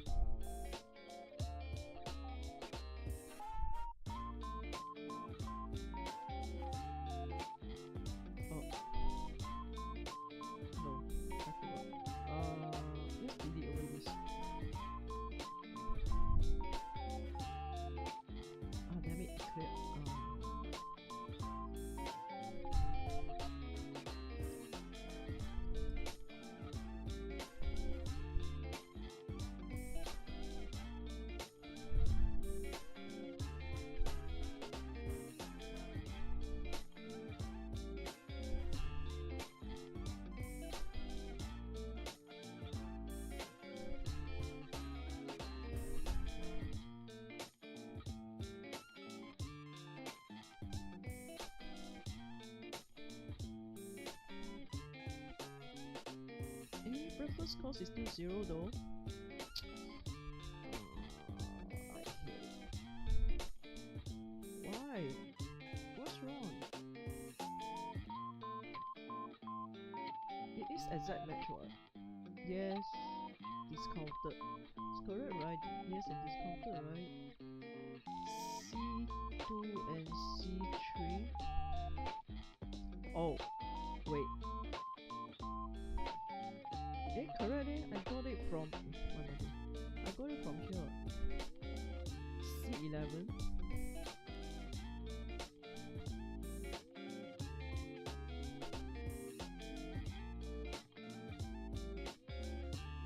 C11. Correct eh?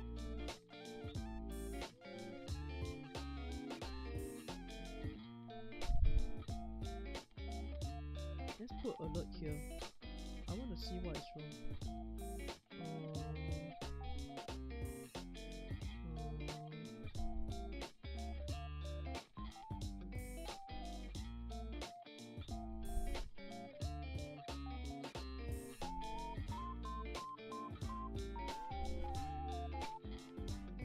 Yeah, let's put alert here.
didn't run.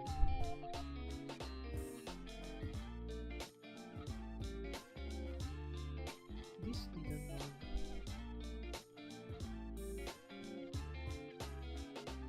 Why didn't this run?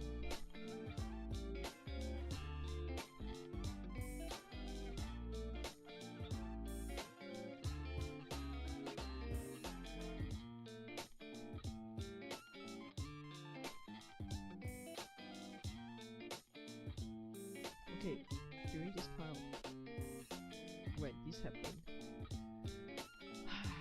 what I will do is copy this out into a new function.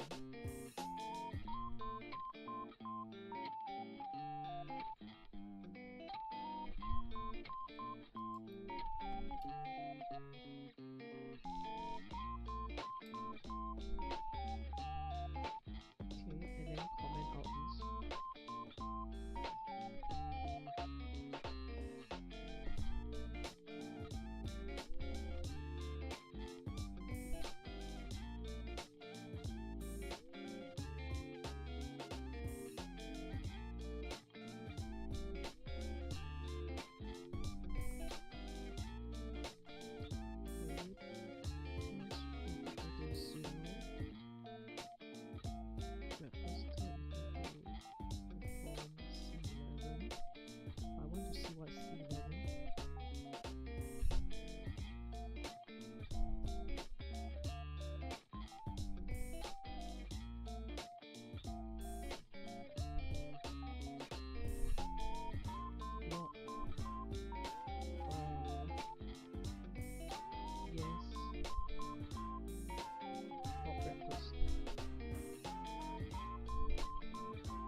Some discount,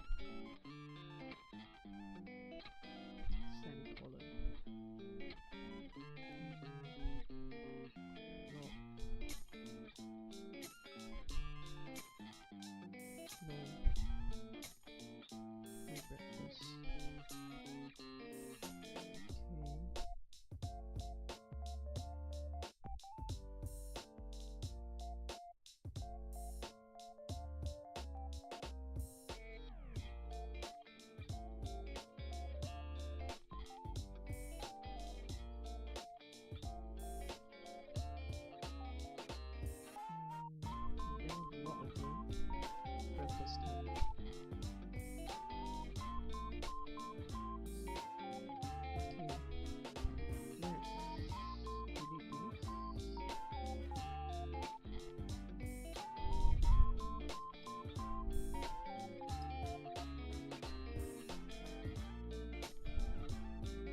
Wait, cannot be 123 years old.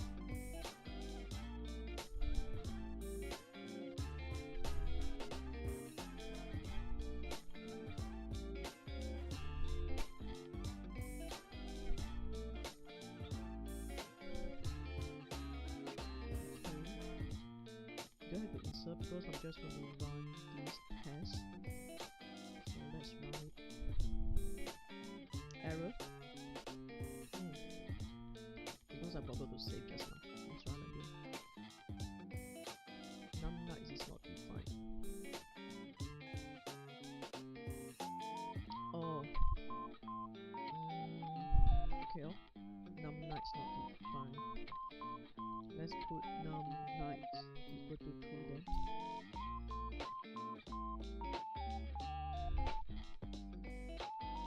I forgot to put a let in front.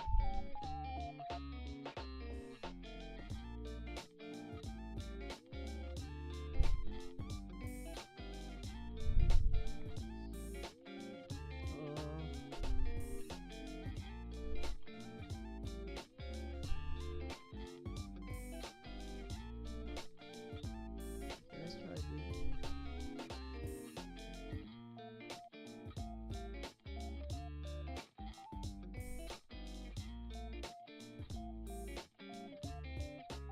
Why is breakfast type? Oh, okay, got breakfast. Correct. That means it's my numpnut that is having a problem. I think it's the num9. Okay, let's see.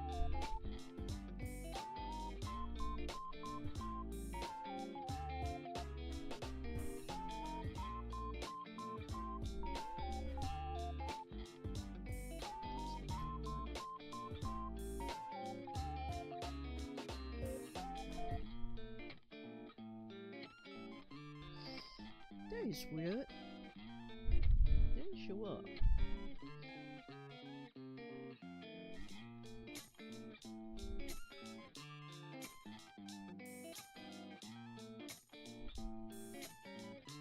Okay, let's see the price breakfast.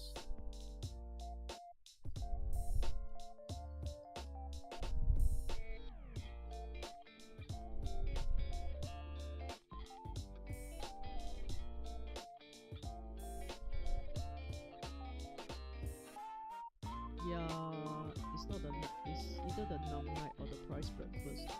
The price breakfast.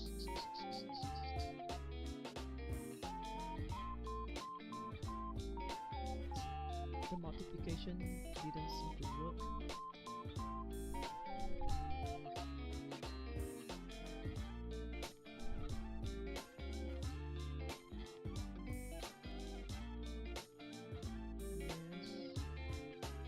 Price breakfast is yes.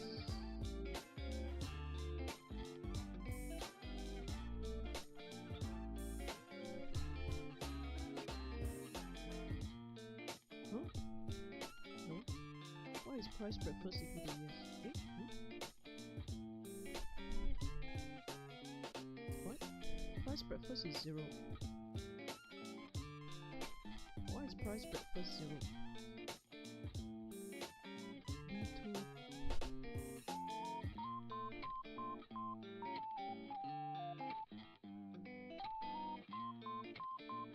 Wait.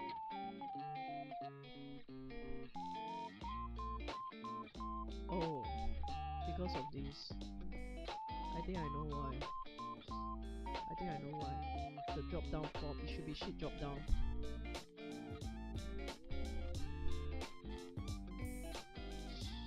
Sheet. Drop down.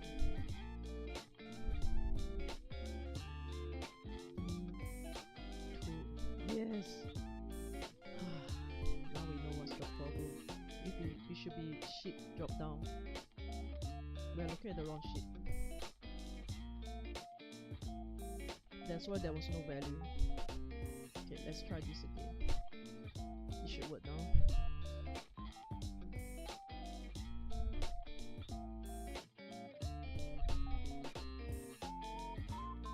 Sheet drop down is not defined.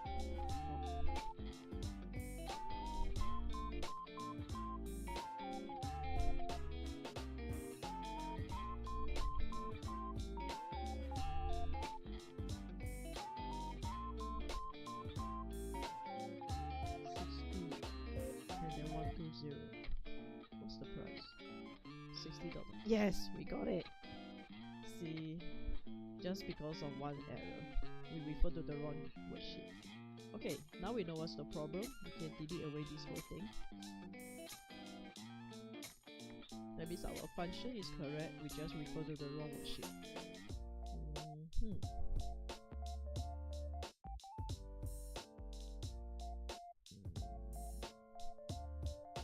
Instead of sheet form, it should be sheet drop down.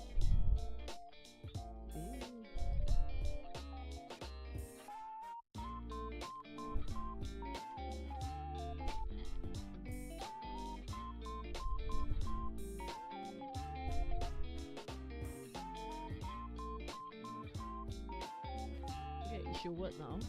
Let's try again.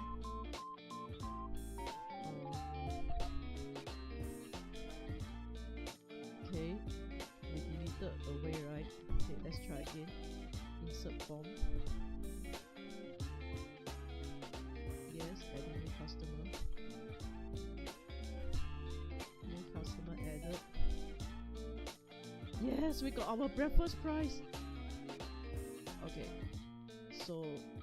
Is it correct though?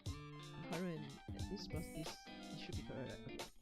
Okay, let's test if somebody else, I don't know, Ali, Ahmad, age 45, citizenship, Singaporean foreigner, check-in date.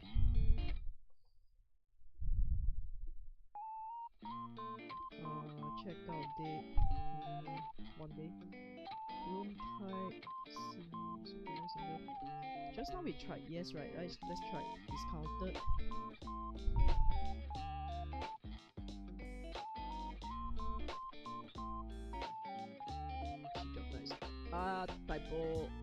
Typo.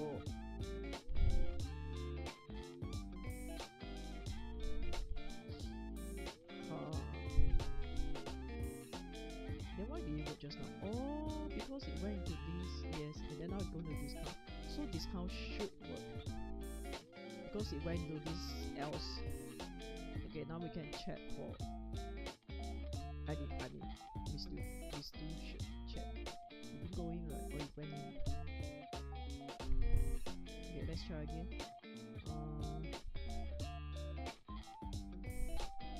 Yes.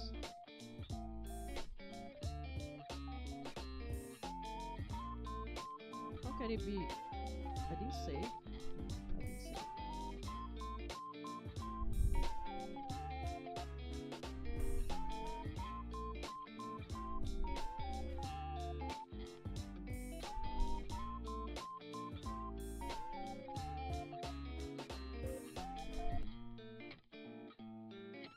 Okay, new customer added. Breakfast $48, discounted. Is it 48? Yes, it's 48. So is this plus this 5, 4, 3? I assume yes. Okay, let's try one more without breakfast.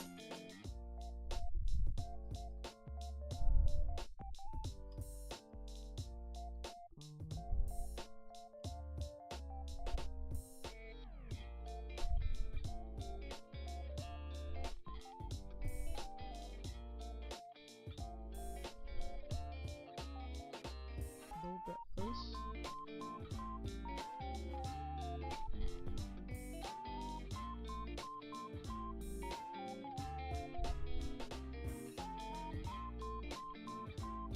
This is Kuma we just added. Room cost 2570 without breakfast. Yes, correct. So yes, we have added these 3 automated value into the database. Okay, Yokata. Oh my god, that took so long. Okay, so we have done the insert new. We have also done clear. We haven't.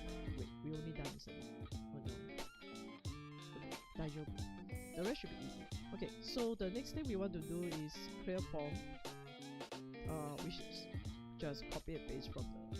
Let me show you the clear form.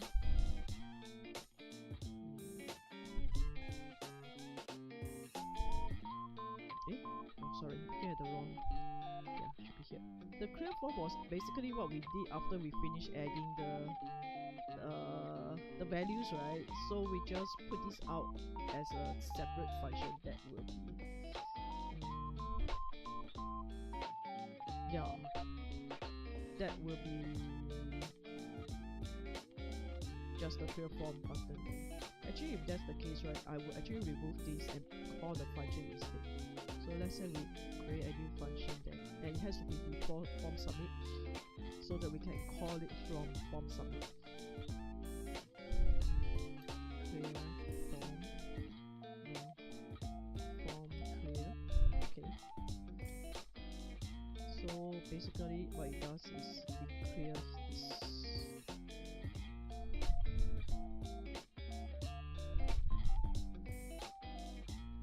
Before we can clear this, we need to define what is ship form. Ship form. So we need to declare the spreadsheet, and then we need to declare that the worksheet is input form. Then we clear form. Okay. So which means that I can just remove this and just call form clear, right? Let's try. It should work.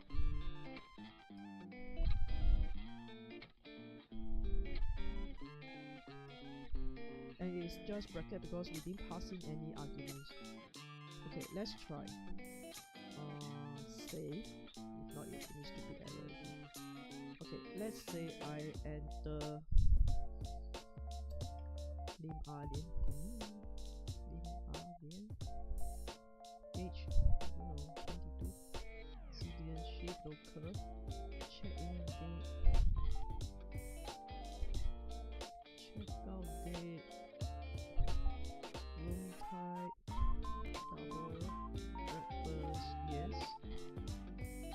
Okay. Clear form. Oh. Ah. Okay. Always remember. Go to the three dot. Left click. Assign script. Form clear. Is it called form clear? Yeah, form clear. Okay, let's try again. Now you just have to click on. Yay, it's clear. Okay, let's try editing. So much.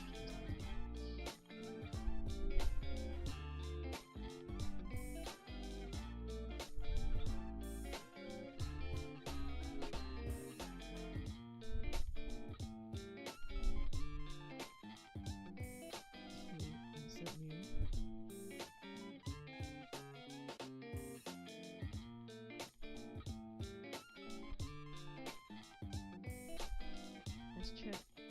Upper 5. Double date. Yes. Okay.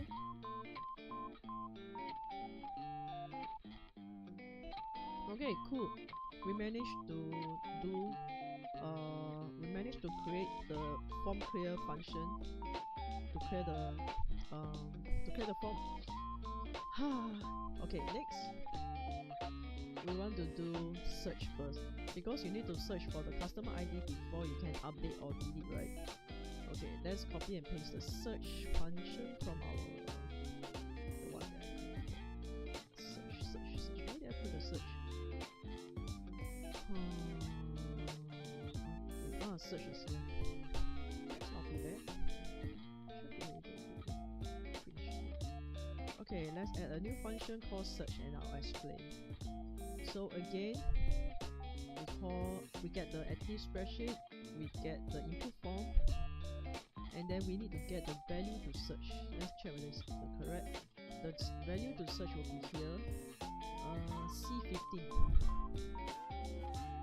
So change it to C15. The customer ID. Okay.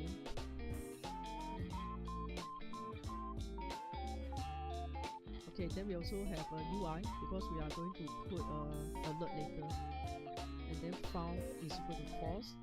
Whether we have found the ID, we put false first, and then okay, we are searching the database worksheet.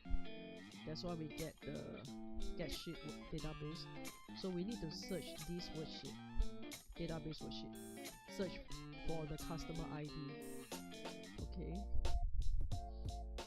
So let this data equal to the sheet target get data range get values. Okay, this part. So previously we have used get range. Like for example, when we did the so for example, when we let's look for something easy. So when we look for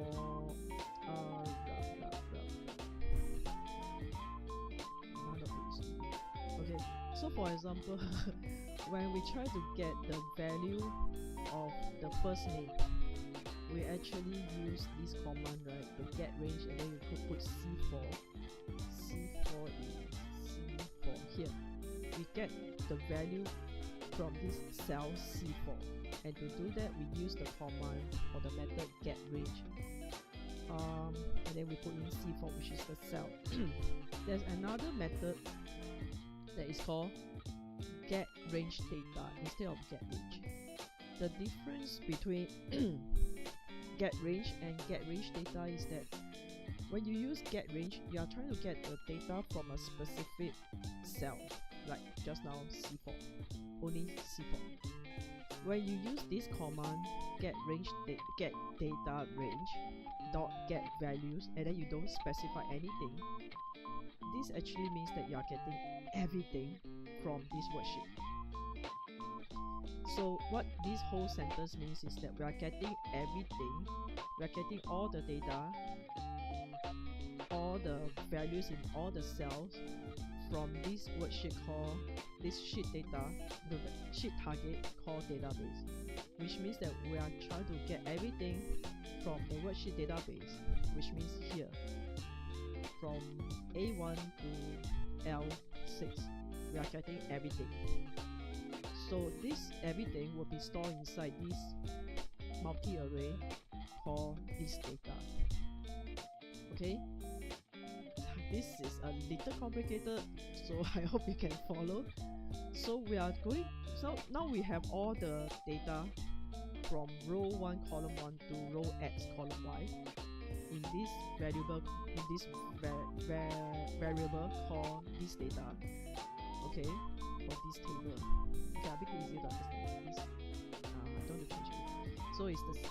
So in this table we are going to look cell by cell until we find the ID we are looking for. So remember, we want to look for the customer ID. So we start from row 0 actually it shouldn't be 0. Oh yeah, it should be 0 because we are not talking about row, we are talking about the inside this data is an array, right? Array always start from the index 0, not 1. That's why we use I equal to 0. We start from 0, correct? Okay. So we start from 0 until I reach the length of this data. So length is the number of, in a way, is the number of rows per se. Yeah. So until, let's say you have, okay, so for example, in this case the length will be 5. So there are altogether 5 different rows of data. So we are checking from 0 until when I reach the total number of data rows, let's say 5. Okay, and then we add 1 to I every time we loop. The reason is using this for loop, we are going to go through row by row. That's the purpose of this for loop. Okay, because we are going row by row to check and search for this ID that we want. Okay, so we check if this data I0 equal to such ID. Okay, again, like I said, although in a spreadsheet this is cell A2, A3, A4, the actual number for XY of the cell is 1 1 1 2 2 2 1 3 1 4 1 5 1, because it goes from row number equal to 2, Y or column equal to 1. So row 2 column 1, row 3 column 1, row 4 column 1. Follow? Okay. That's why you're only looking at that column. So it should be 1, right? But why am I using 0 here? That is because in the spreadsheet you start with row 1 and column 1. But in an array you start from 0. That is the reason why I need to start from 0, right? So which means that in the array, okay, let's say I have the array here. The array for this row, right, it will be I'll write it here. For this row, the array value will be 0 0. Although in Excel or in Google it will be row 2 column 1.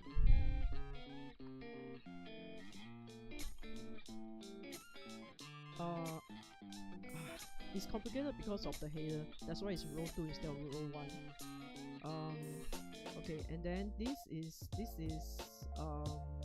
let's say we ignore the header. Let's say we ignore that there's a header, then it will be 1 1.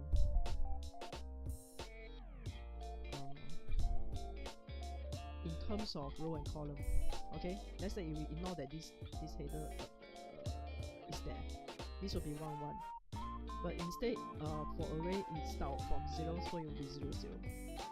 And then this, if it's row and column, it will be 1 2, because column 2, row 1 column 2, then row 1 column 3, and so forth. But for array, it starts from 0, so the next one will be this other here, it will be 1, and then so 1 1 actually, yeah, and then no, sorry, 0 1 0 1, and then 0 2, yeah, because you are still at the same row ma. So for array, this one will be 0 1 0 2. So just remember that the difference between the cell numbering and the array numbering is, for array the index always start from 0 instead of 1, so you always have to minus 1 away from it.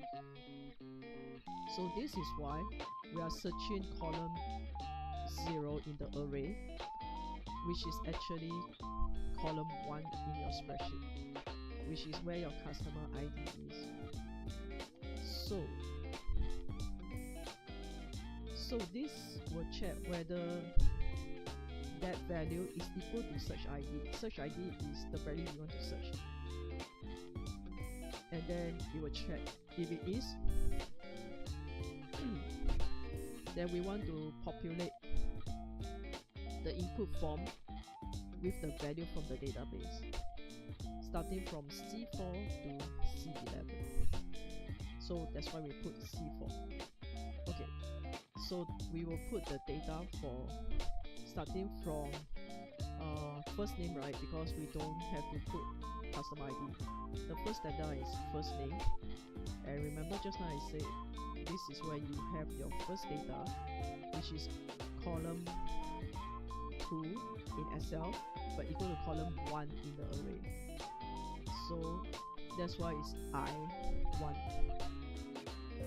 Okay, and then the next column is I2, which is last name, and so forth. Age is I3. Okay, so we have to do this until C11. Okay, let's add one more C11.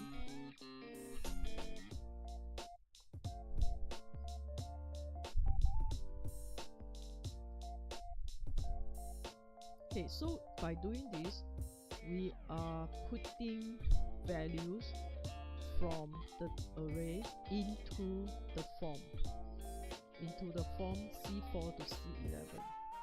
C4 to C11. So we are populating here these cells, okay, in the sheet form, which is the input form. Okay, after you have done that, you have populated already. That means you already have found the search ID, right? Then you can set found equal to true, and then you can break away from the for. I mean, you already found the ID. Let's say the ID is APA2. You already found it. Then no point going down the for loop already, right? You go for 3, 4, 5, 6, 7. Especially if you have like 100 customers, then you've already found the customer at the second one. You don't want to go through the other 98, right? That's why we break out from the for loop using the break statement. Okay, that is if we found it. That's why the found ID is now set to true. You remember before that we set it to false first. Okay, we found it, so we say yes, we found it, so find ID to true. But if we didn't find it, if found ID equal to false, then we want to say customer not found. Okay, so we put out an alert. That's why I created an alert here. So if it's not found, then we put out customer not found. So let's test this. Not search patient. Let's call it search customer. save. Then let's go to the input form. Again, left click on the three dots, assign script, search customer. Is it called search customer? Yeah. Okay. Let's search for somebody that's there. Let's see Ali Ahmad. APA3. So we just put APA-3, and then we click on the search button. We found it. So you can see that the cell has been populated with the information from the database. Ali wanted to stay in Super Single with discounted breakfast from 23rd to 24th November, which is exactly here. Okay, let's say we search for somebody that's not there. Our database only have up to APA 5. Let's put APA 13. Okay, let's clear the form first. Okay, let's search for APA 13. Customer not found. Okay, now we know our code is working. Okay, good, almost there. We have inserted new customers, we have searched for customers, existing customer. The next thing to do is, what if we want to update the customer data? Let's say the customer reserved 2 nights but decided to stay for 1 more night, make it to 3 nights. Okay, then we have to update the data, right? So let's copy and paste the update function from here, and then we just add it along the way.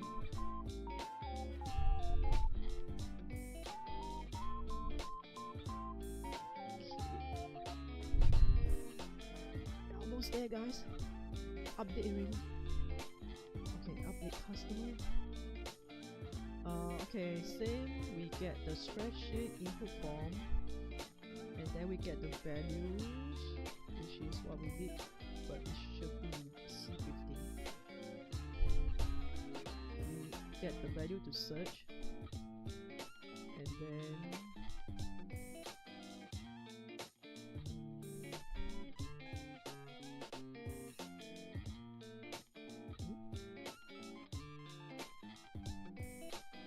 why don't I just call the function instead?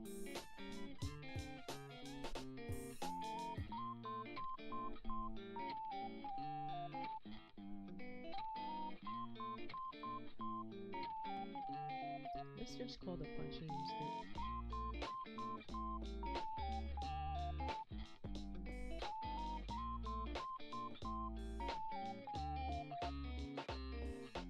Why don't I just call the function? Oh, because this is updating.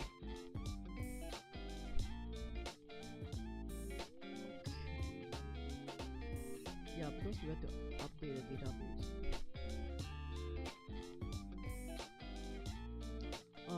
Okay, I see what I did, what past crawling did.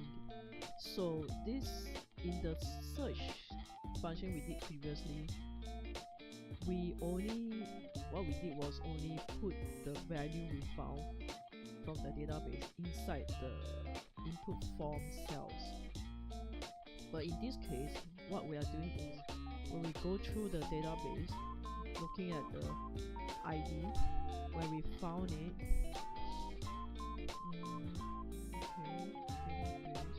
we found it. What we did was, we actually, after we found it, we actually put it in the database itself, the target, from the form again. So it's like almost like as if we do an insert again. So we grab the values from the form, sheet form, get value C4, for example, first name. Okay, and then we set value in sheet target. Sheet target is the database worksheet. We put it in the database. In the row column 2. Column 2 is first name because column 1 is the ID, which is what we did to add. For adding, it's similar to what we did adding. So you go back to insert, right, or form submit, right, you can see that this is exactly what we did. We get the data from the input form C4 cell, get value, then we insert into the database row in the row and column 2. That is exactly what we are doing now again. Okay.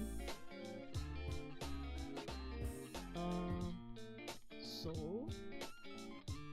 let's make sure that we have all the data. We go from C4 to C11. 4, 5, 6, 7, 8, 9, 10. We have one more 11.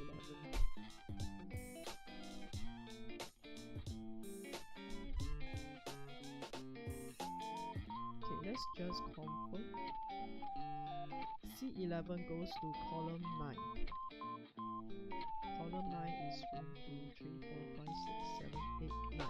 Breakfast purchase. Yes, correct. Okay, arrival now we don't need this.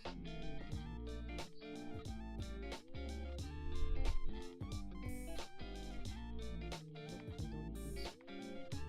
Okay, so this is if the ID is correct, file is equal to true, customer data updated, and then breakout of the for loop like I said before. If file is not true, file ID not true, is false, that means we didn't find the ID, then customer not found.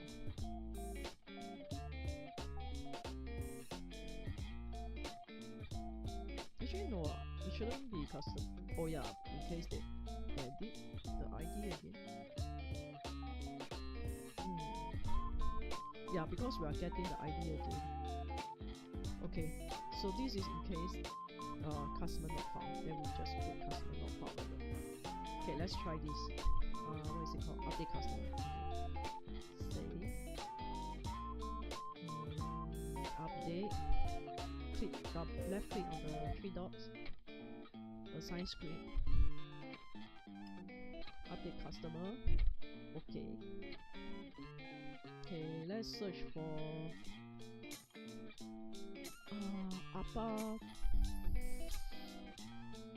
Apa 2? Apa 1? Apa 1? Apa 2? Apa 2? Okay, Apa 2.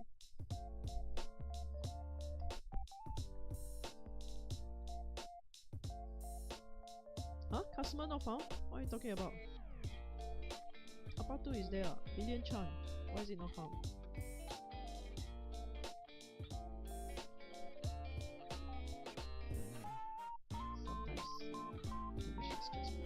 Okay, customer is found. Billion Chan. Let's change to the checkout date. Okay, let's also make sure that everything is correctly listed. So for now, your room call is 2144. Ma'am, you want to stay one more night, right? Okay, let's stay one more night. Let's update.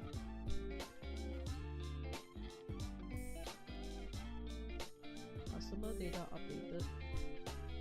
Let's check. Yes, from 25th, the checkout has changed to 26th.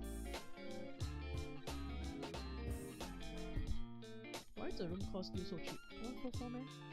Wait, how much is the room? Wait, what is she staying? Suite is 1072. The price is 3 days, right? Naruhodo, because I only updated this. Okay, now I see my mistake.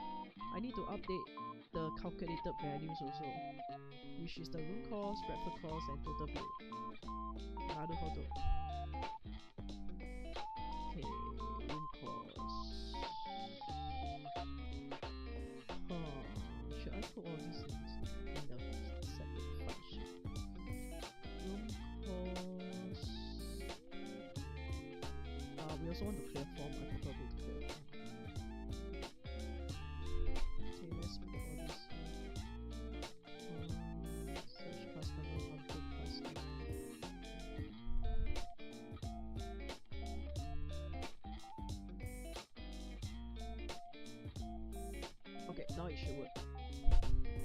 I have added the breakfast and the room cost. Wait, where's the room cost?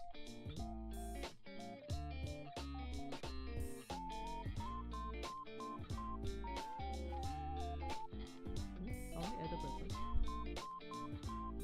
Oh, I only added breakfast.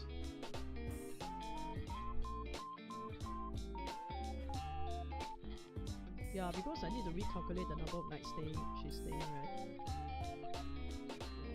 Everything then. From room cost, the breakfast cost to total bill. Can I put this inside a separate function? Actually, I can, but I'm too lazy. Okay, so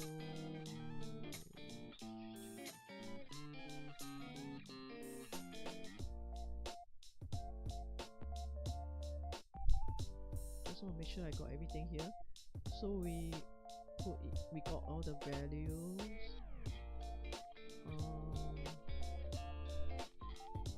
Wrong, it's not correct. We should put everything inside the if is found, if the customer is found. So if customer ID is found, then we do this. Something's not right.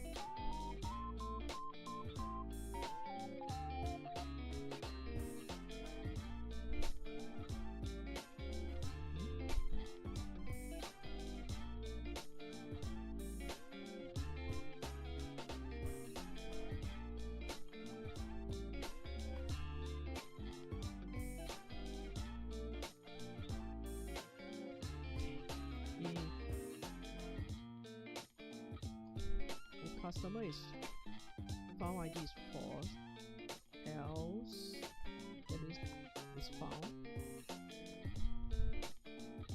Yeah, let's put it here. Then we calculate.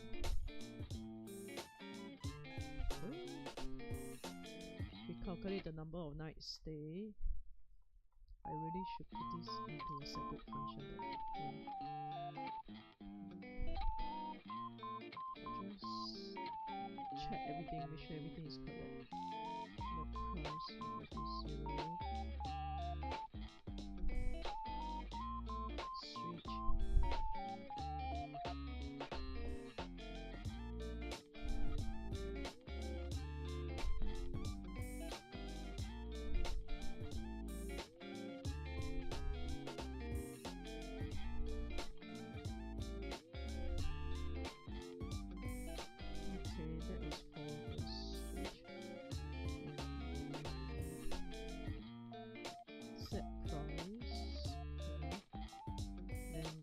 First calculation.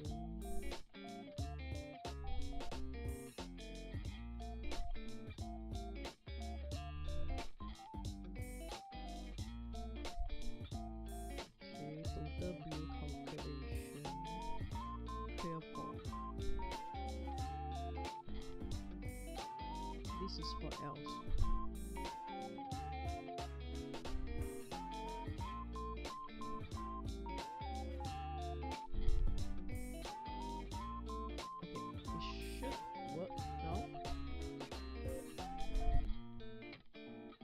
Calculate the tree, calculate the column also, which is this tree. So let's try again. Let's change from 1, 2, 3 nights to 5 nights. Change to a single bed. Okay, update.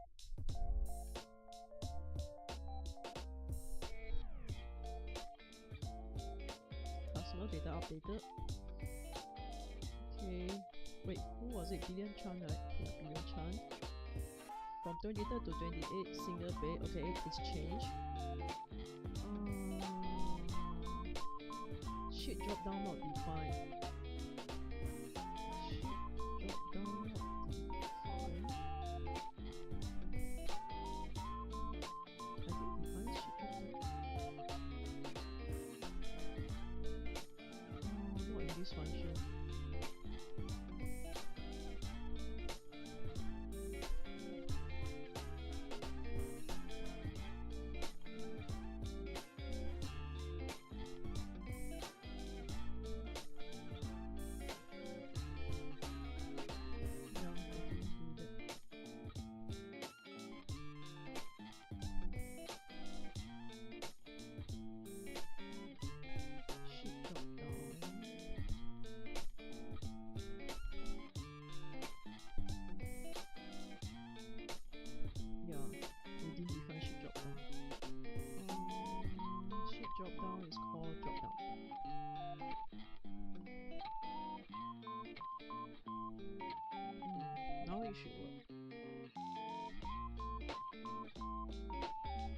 try again.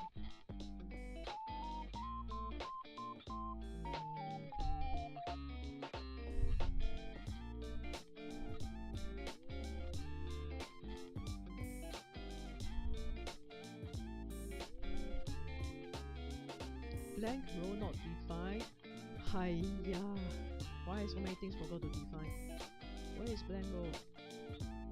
Why got blank row?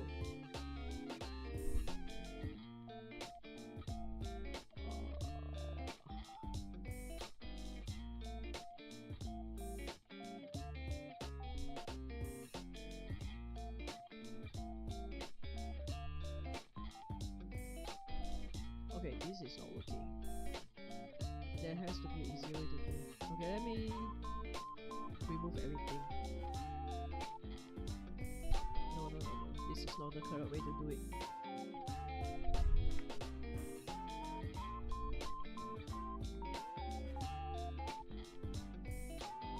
Okay, let's put the calculation of the bills in a separate function. Bill calculation.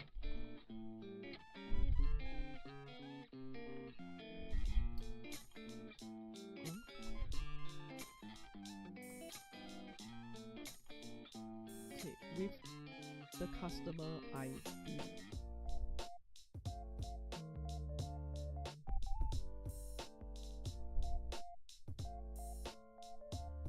Class ID. Okay. So this is insert.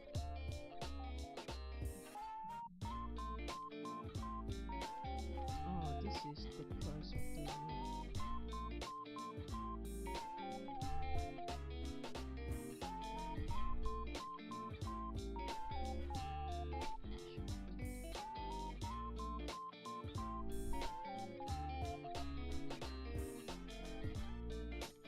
We can start from here, calculating the number of nights stay. So it should be date check-in and date check-out, right? So let's pass it in, not customer ID, but check-in date and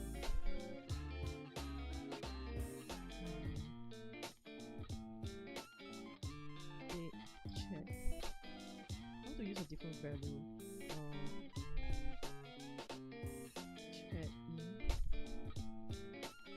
Check-out. Okay, so we pass in two arguments, check-in and check-out.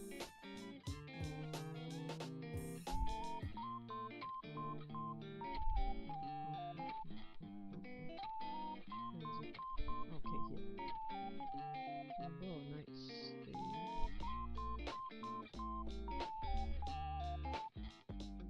Okay, so we copy from here. Number of nights stay until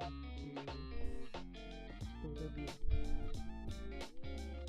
Okay, let's put inside this function. Okay, room type equal to sheet form. Okay, so I need to declare sheet form.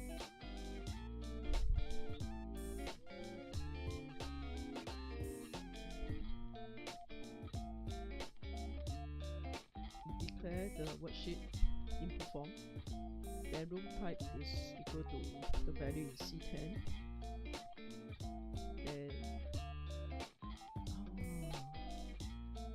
Then we actually don't need. We just find the check-in, check-out date, we calculate blah blah blah. Number of nights. Okay, this is to calculate the number of nights to stay, which is what we did just now. Then the room price, sheet drop down. Okay, so we need to declare sheet drop down.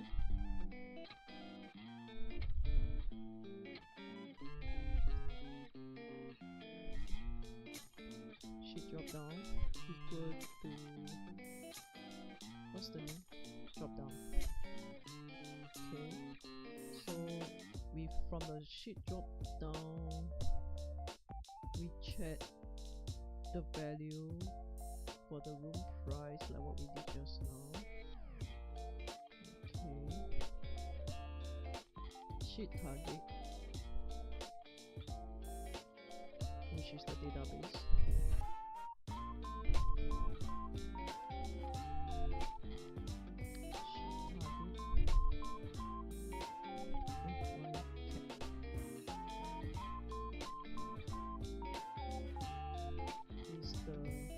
Database worksheet. Okay, so this we already enter the price of the room, then we calculate breakfast from the form. We already declare the form, get the value, and then knowing the breakfast type, we check from the drop down the price of the breakfast times the number of night. Then we enter this breakfast price into sheet target, which is the database. Okay, then we calculate the total price, which is the room price plus breakfast price, and then we also put it in the sheet target, which is database. Okay, this blank row, it should be the row number, so that will be the variable to enter. Row entry.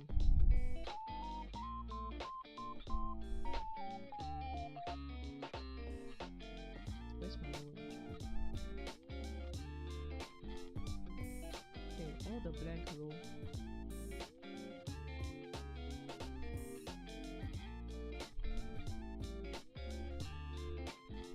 Should be the row entry.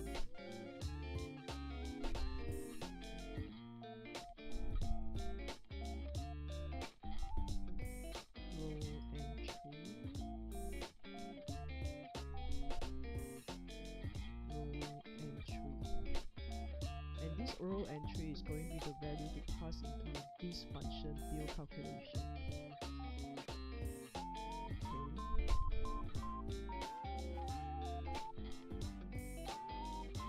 Okay, I think we're okay. So in the submit, we can stop calculating the number of nights stay because we are doing it in a separate function.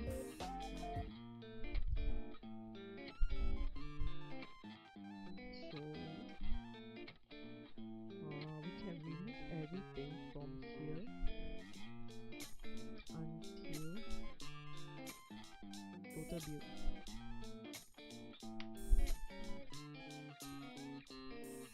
Because the total bill will be entered from here. Okay, but we have to call this function bill calculation with a row entry argument. So we call bill calculation. Okay, we have to enter a row entry. In this case, the row entry is blank row, which is the row of the new data. So, which is blank row. Sorry, bracket. Okay, it should work. It should work. Okay. Okay. So similarly, after you search and you want to update.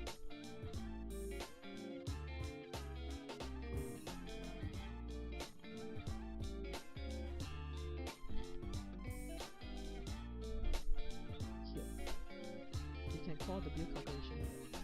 Bill calculation I plus 1, which is the row that we want to update, which is I plus 1. Okay, it should work. Okay, let's test. Hopefully we didn't make any mistake. Let's clear the form. Let's add somebody called, I don't know, Emily. Age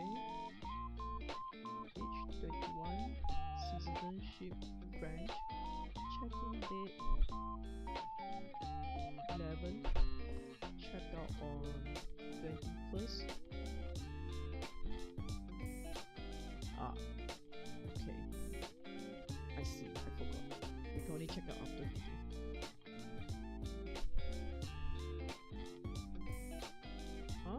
Oh yeah. What? Fine. Once it after. Okay, fine. Then 14 then. Okay, room type single. Breakfast, yes. Insert new.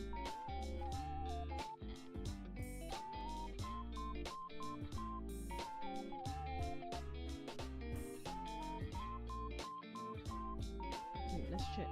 Emily Poche. Stay for 10 days. Room cost single bed 420. So 420 times 10 is 4,002. Breakfast. Yes. $60 times 10 is 600. Okay. Nice. 4,002 plus 600 is 4,800. We got our calculation correct. Okay, that is for insert. Let's check update. Emily is APEX 6, APA 6. Search. Okay, let's change from single bed to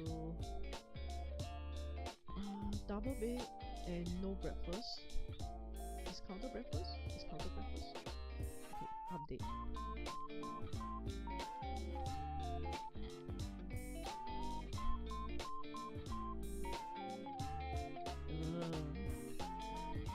What?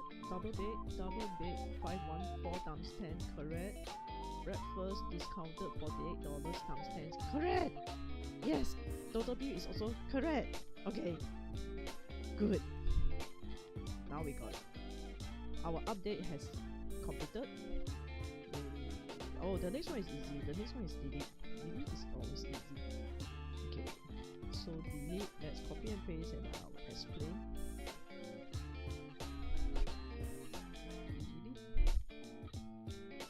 Delete is easy. Are they? Why so many space? Okay, delete. Delete customer. So for daily customer, again from the input form, we find the ID to search, not C13, I think. C15. Okay, and then again we use file ID to the false first.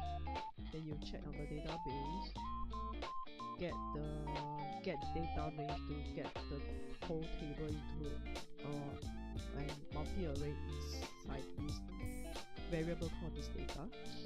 Then go into each of the data element, the array element, starting from I equal to 0 until the length of the array. Search for the ID. Delete this customer. Yes or no? No, exit. If yes, okay, all you need to do is actually call delete row. That's it. Actually just delete row, that's it. And then that's the only function you are calling for the delete customer. The only thing is that you also want to clear. Do I have a clear? Yeah, I have a form clear, so I just call for the form clear function actually. Yeah, so I just need to call for form clear instead of writing so many codes. So just delete. This one can remove.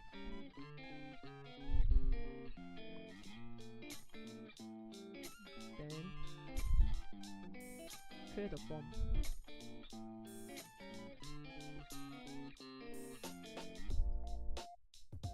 Okay, I'll keep the comment. Clear the form and then break out of the for loop. If ID is equal to found ID equal to false, that means patient not found.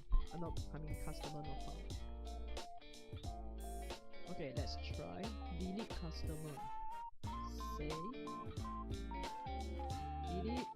Left click on 3 dot, assign script. Delete customer. Okay.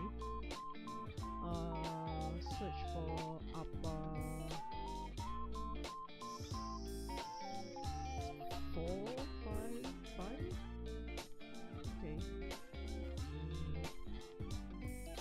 let's search for APA 5. Actually 6 lah. Let's delete the last one. Wait. Then you will just show the same thing. Let me clear form.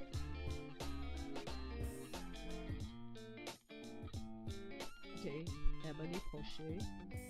APA 6, correct. Delete this customer, yes.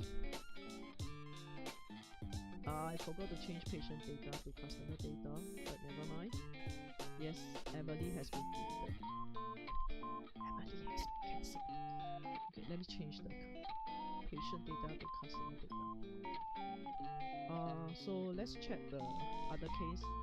APA 16, it should work. Customer should not be found. Yeah, customer not found. Okay, that works. So we have completed our form entry. I have already done everything for the form entry. Sorry, wrong. Yeah, I've already done everything for the form entry. Which is all here. All the scripts are here. Then the next thing you need to do is actually just to create the dashboard, which is something pretty simple. So you just do dashboard. Okay, you can just create the dashboard. I mean, we can create something similar to what I did here. It's really up to you what you want to do. So let's quickly look at what kind of dashboard we can create. Excuse me. So yeah, we can use the same. Okay. So, but then our database is very pathetic. Let's add some more names and whatever. Yeah, let's increase more information in the database.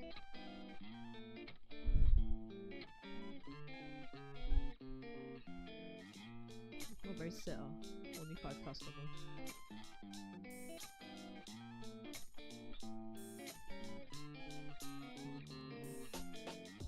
Do I have age?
me.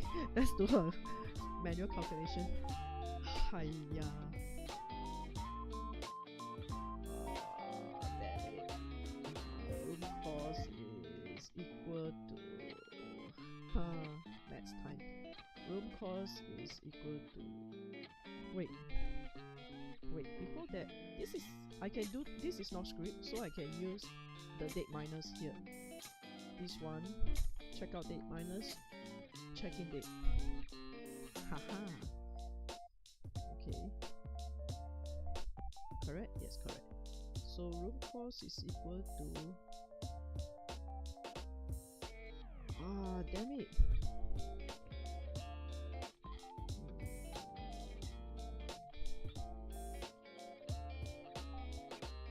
Okay, now I have to use the if, right? Okay, give me a minute. Let me go and get a drink first.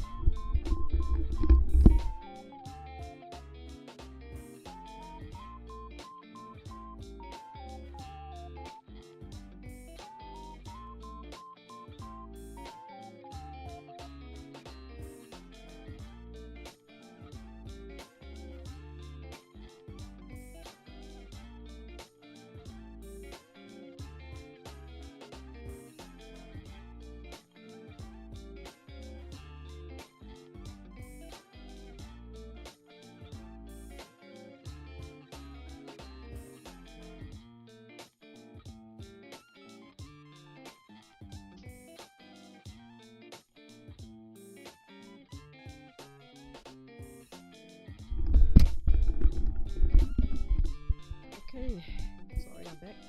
So now we have to use a if statement.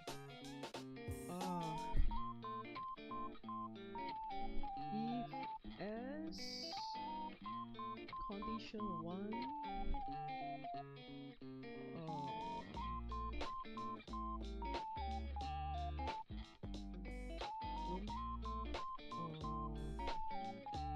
H7 equal to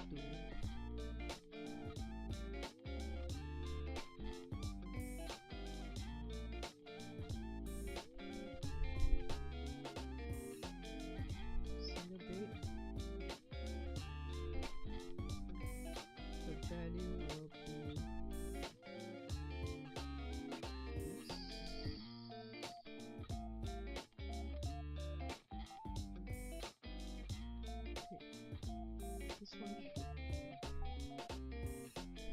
fix. This one, the value also should be fixed. Okay. Condition 2.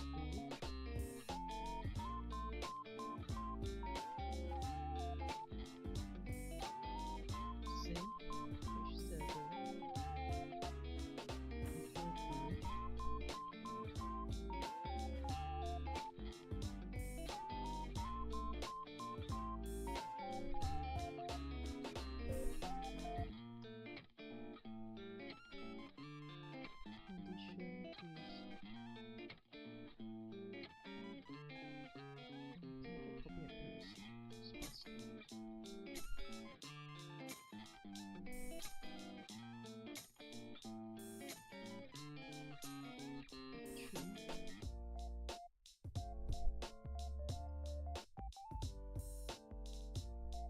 if I use the X lookup, isn't it better?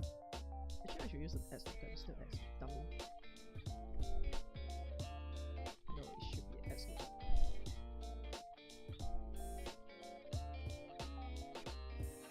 Actually, don't need. I can even use a VLOOKUP. Wait, this is too simple. I can use a VLOOKUp. Because you are looking at this.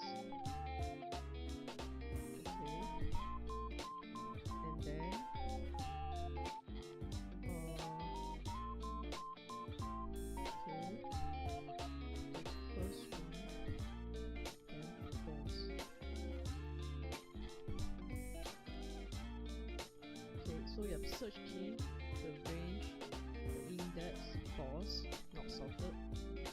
Oh, wait, why got error? Huh? What is this?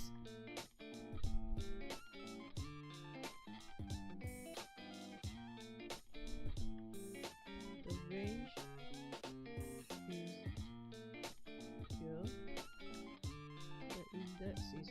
1, and then it's false. Oi! What the hell? Correct. Wait, why am I going to 1? It shouldn't be double, it should be the second value, which is, I think that should be 2. 2, which is 514. Yeah. Twin base is also 514, right? Okay, the value is correct. Okay, let's copy this over. Room cost. Okay, special values only. Okay, breakfast. Same thing. Breakfast. Also use VLOOKUP. Breakfast is here.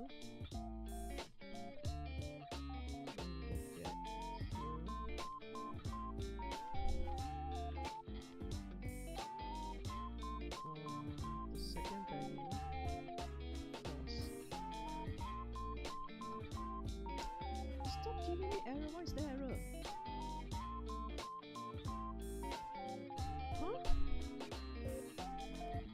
It's correct or what? Because of 2 bracket, 2 open bracket. How did the 2 open bracket came out? Search key. Drop down.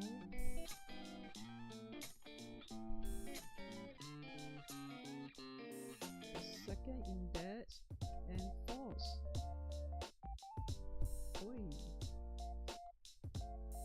Stop giving me stupid error.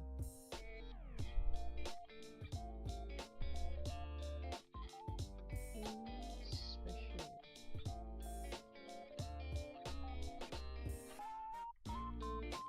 Correct, right? Okay. Then we can delete away all this. Then the total is this.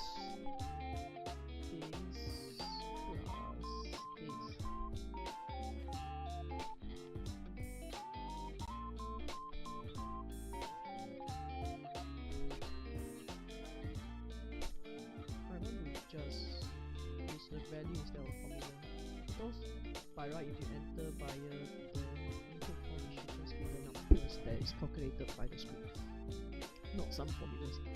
But anyway, yeah, I prefer to keep my data clean that way. Okay, now we have the database populated up to 20 rows. We can create a dashboard. So there are a lot of things that we can use to create dashboard, but let's put a title first.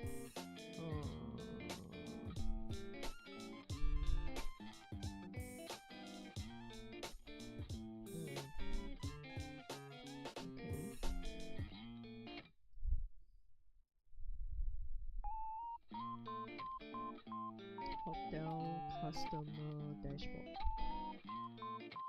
for the month, something along that line.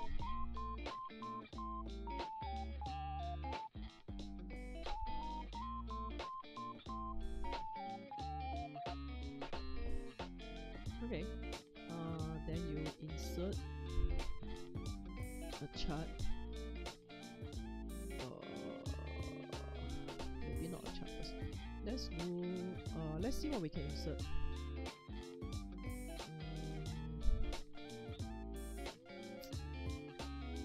Should we just insert?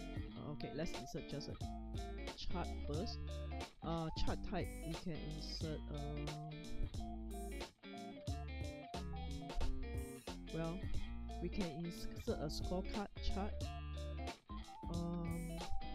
So I've selected a scorecard chart.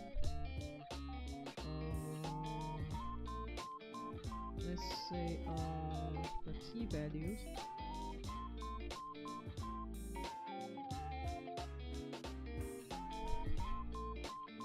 Wait, how do I do that? Sorry, I can't remember.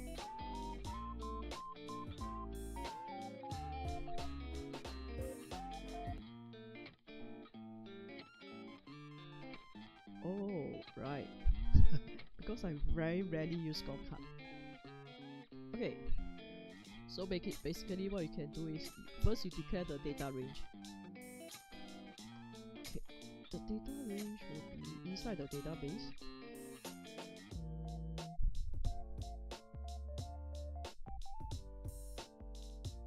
I think we can select the whole table in fact. Okay. The key values should be okay, we can use customer ID.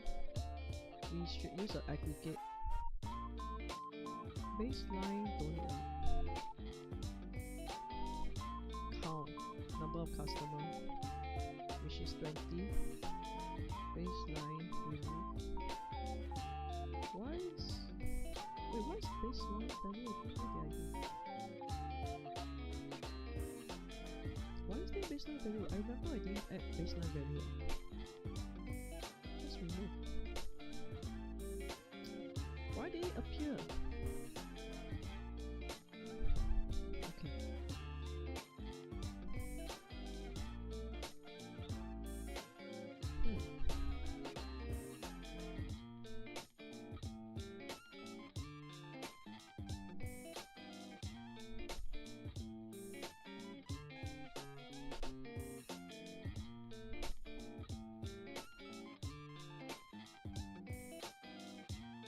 Yeah, aggregate by count, that's what I did.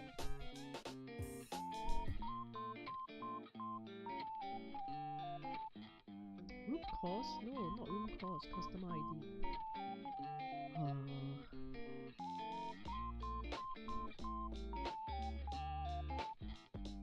Huh? What is happening?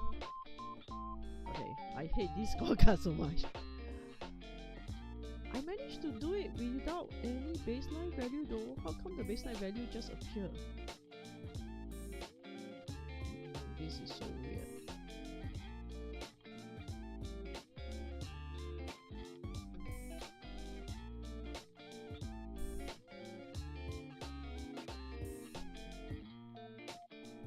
Ah, that's what I did. Okay, customer ID.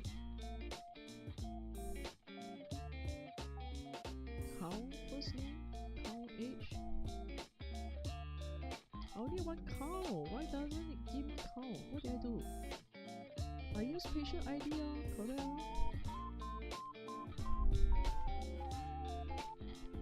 What changed?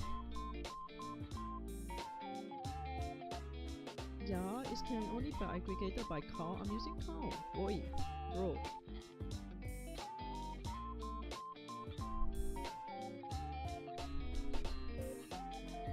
Why is it not working?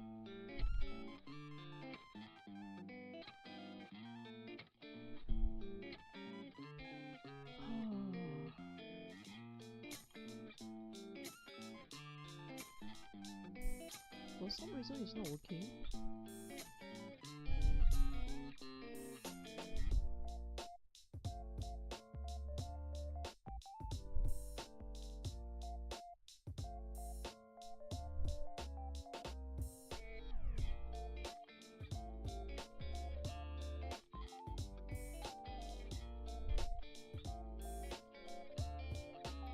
Okay, somehow it's working now. I'm not going to touch anymore. Okay. No, not total patients, total customers. I did exactly the same thing. I don't know why it was not working just now. Total customer for the month. Okay. This one can. Okay, what else do we want? We want charts.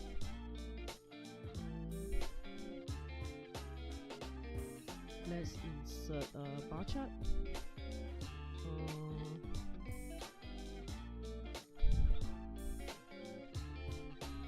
Column. Okay. Data range. Okay, let's see. Let's have.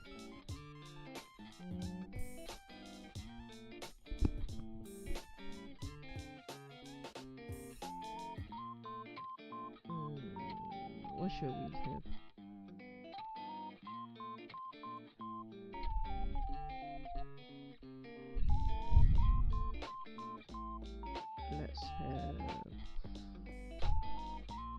check in, and then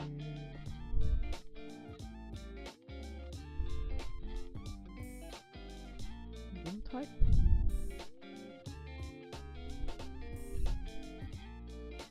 Okay.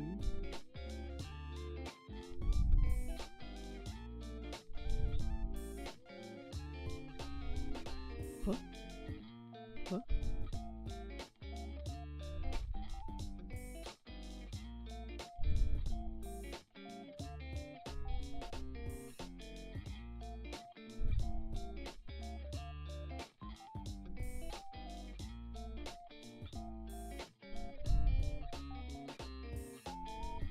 X should be check-in date, and then the series should be room type.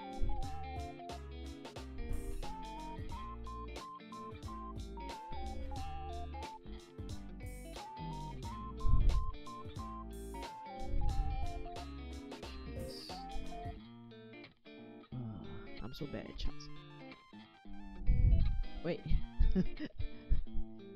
You know, I'm better in automation than writing script and doing charts. Okay.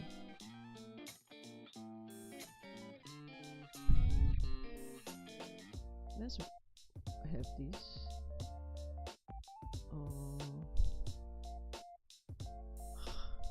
Start over again. Insert charts. Data range. Room type, breakfast purchase. Okay.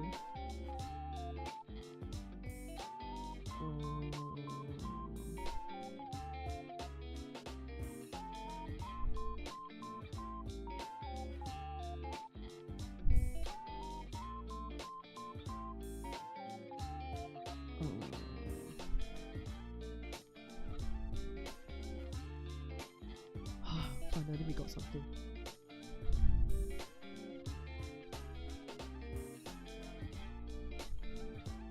What's the number supposed to mean? The number of breakfast purchase? Or what? The number of... Huh?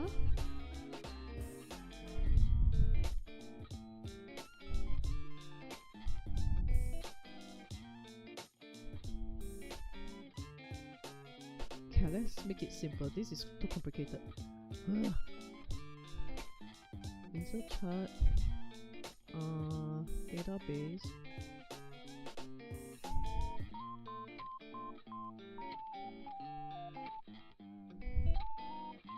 Okay, just one row will do. Eh, why is nothing happening?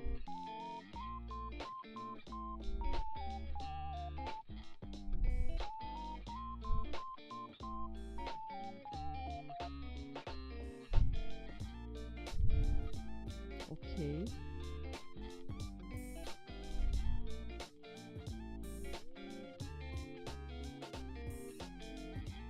Okay. Why is... Wait, room type is header. Okay. Only one suite? Are you sure? Oh, really? Only one suite? Huh.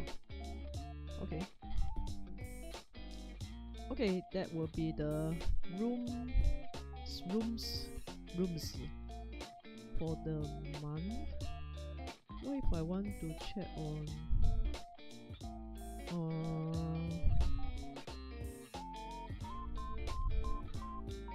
what if... Okay, I'm trying to see. What if instead of room, I want to see the people who have purchased or not purchased breakfast in the room type. How do we do that? Let's insert another chart.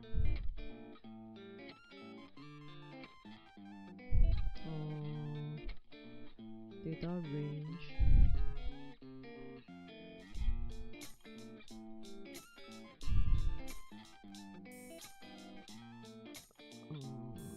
Row 1 as header.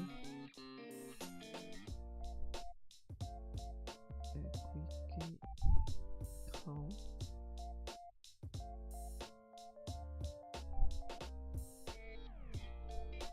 Isn't it the same thing?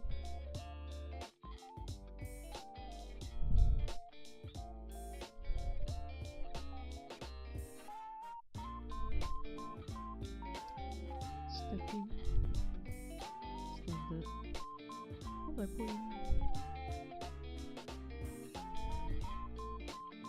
Wait, I think I know how. Add series.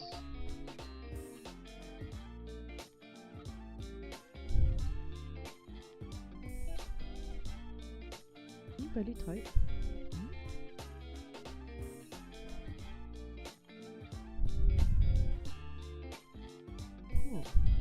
How do I do those? Okay, so the horizontal axis and the vertical axis. Okay, this one is customized.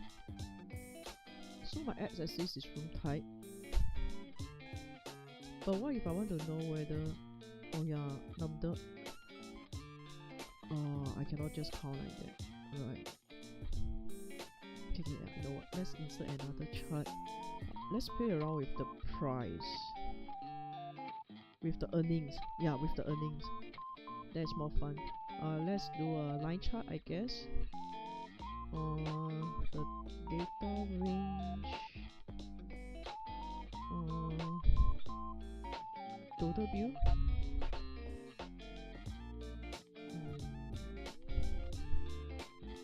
Check-in date. Okay.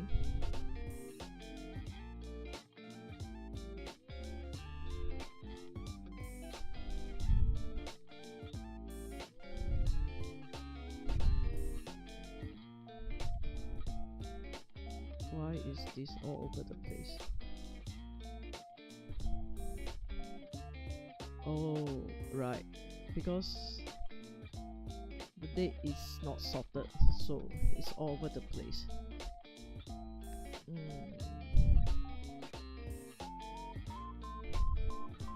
So how do I do that? I need to sort the date first. Okay, let's create one more data sheet for working out. Let's say we create a pivot table. No, it doesn't help. That means you have to extract these dates. This is so troublesome. Okay, never mind. Insert chart. Line chart.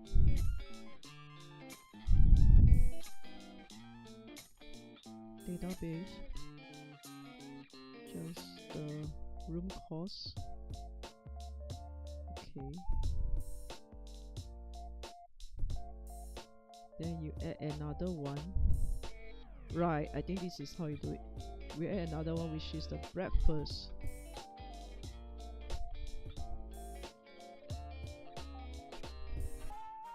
Why is the room cost so expensive? Hello?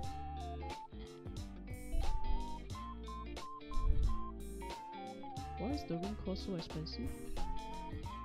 What is 2005? Oh, yeah, the room cost is expensive. And then the breakfast is actually very... Okay, we cannot... Yeah, so we cannot combine breakfast with room, because then the breakfast you cannot see the chart at all. Okay, well.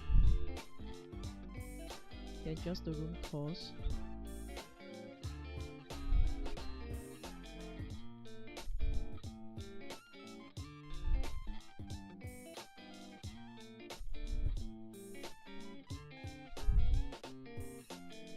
But what's the point of this chart?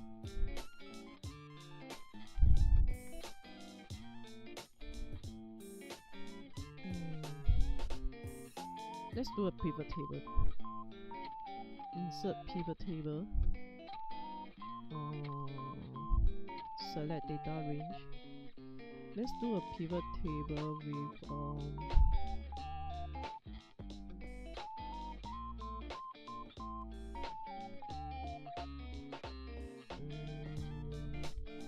citizenship and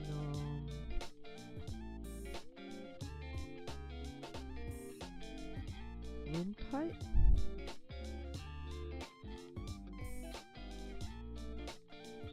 Breakfast purchase? I don't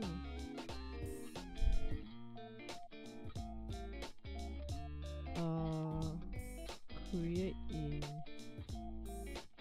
existing sheet.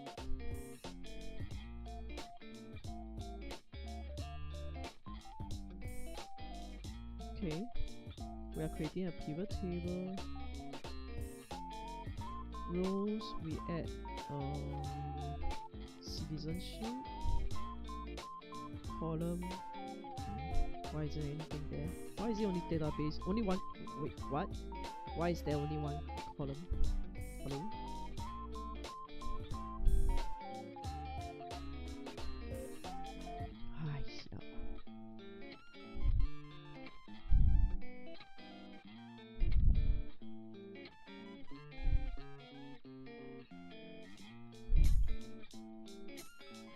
No, I shouldn't have done that.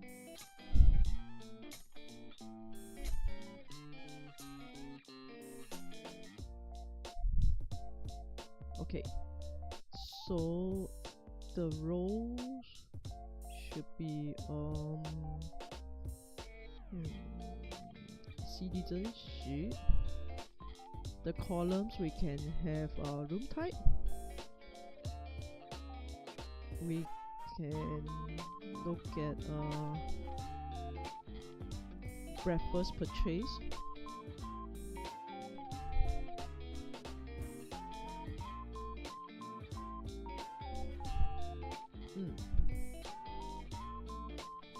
Okay, by doing that, let's make this smaller. By doing that, we can actually see this one. You can delete or hide row. By doing that, we can actually see for each of the different type of citizenship, what are the kind of room that they book, and then we have a grand total of 20 customers for the month. Okay.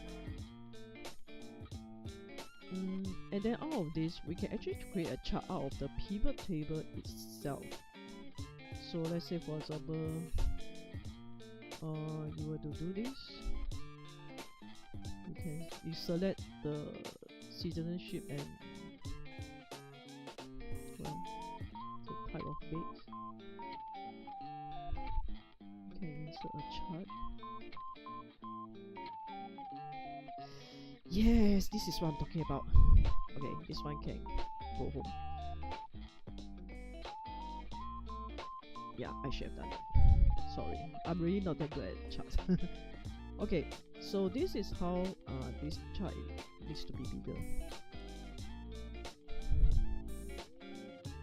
So this is how you can create a chart showing all the different room types that are preferred by the different types of customers using the pivot table that we just created. Then we can see that, okay, for suite, so far only PR. Yikes, only PR book suite. And then for majority of the booking is for double bed and twin bed, and is by both foreigner and local, but local prefer twin bed. Yeah, so this is how you can create a chart using the pivot table. Actually, it's so much easier using pivot table to create a chart. And then before I end, I want to show you guys one more thing. You can also add something called the smart sheets. Why are there so many things here? Huh?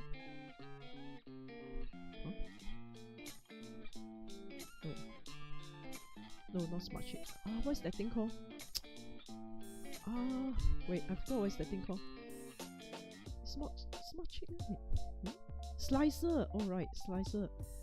Right, you can insert slicer. Where's the slicer? Oh my god, where's the slicer? I think it's under chart then. Slicer, where's my slicer?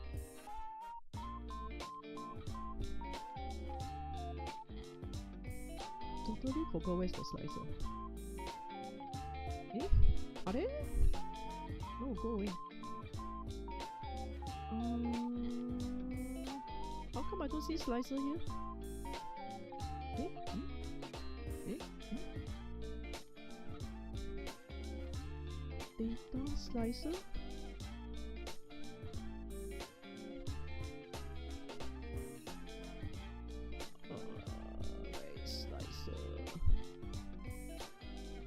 add a slicer. Oh, right. Sorry. It's under data. Okay, we add a slicer later. I forgot. I want to demo one more, which is the pie chart. Insert pie chart. Okay, pie chart. We want to look at database. We want to look at the, let's say we don't want to look at breakfast purchase. Okay. Huh? Require at least 2 columns. Really?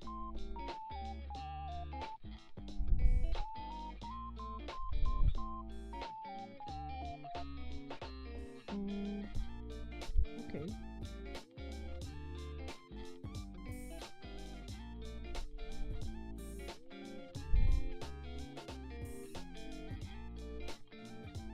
I don't get it. Wait, what did I do here?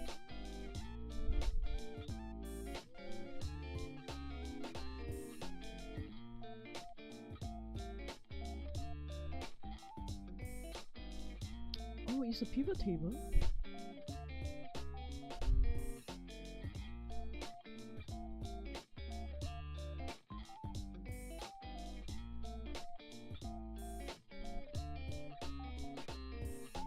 How did I use a pivot table for this?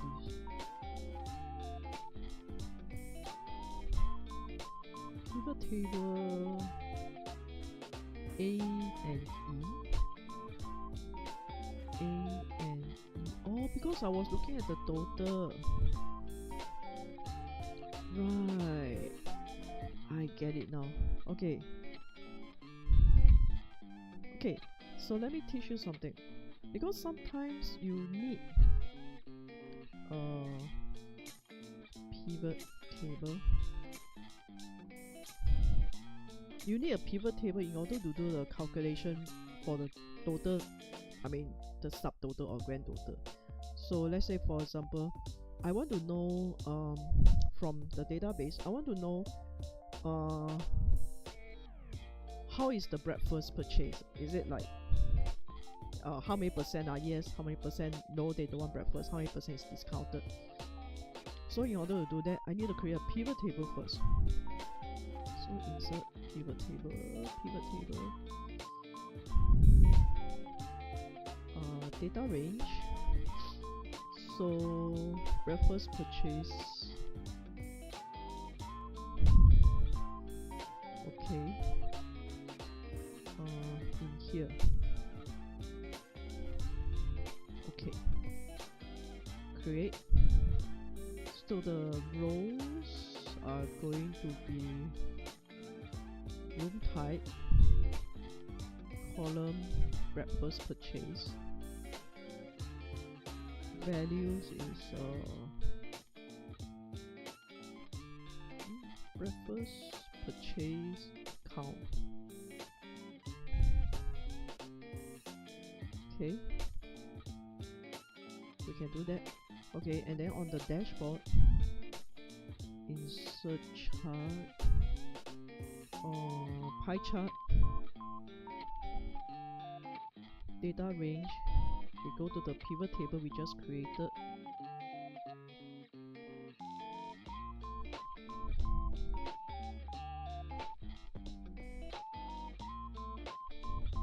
Okay. Column 2 must be numeric.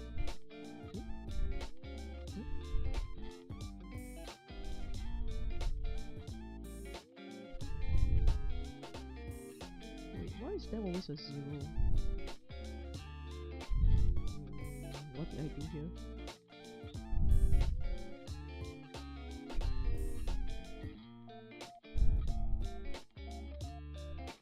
A to E. Okay.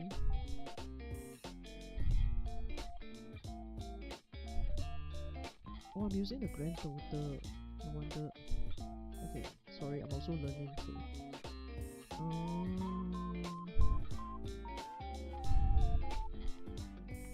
So pivot table, which means everything okay.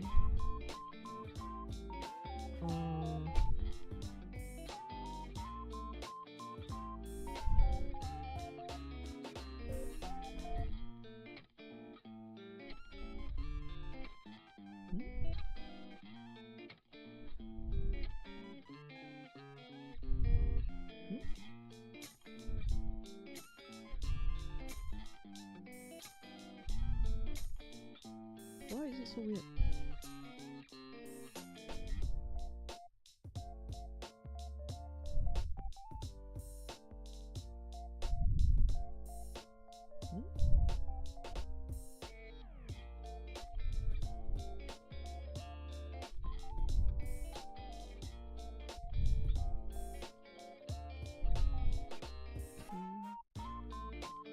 It should work. Select the whole pivot table.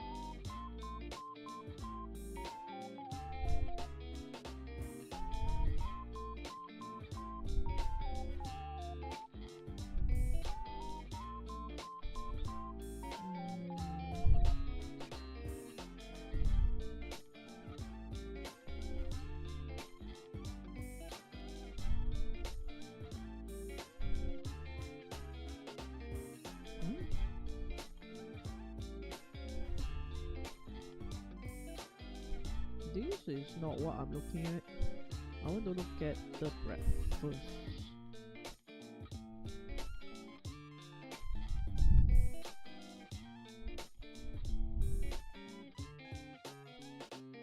Oh,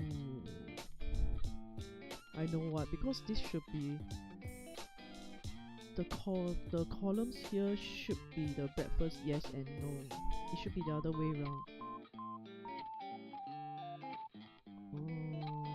Okay, so instead of room type, the row should be breakfast. Where's breakfast? Breakfast. Yeah. Now we are going to get the correct one. Column should be room type. Yes. This is what we are talking about. No wonder I have error. Okay. Dashboard. Insert. Chart. Pie.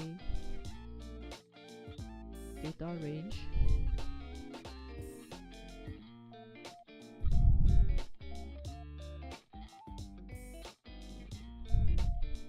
This.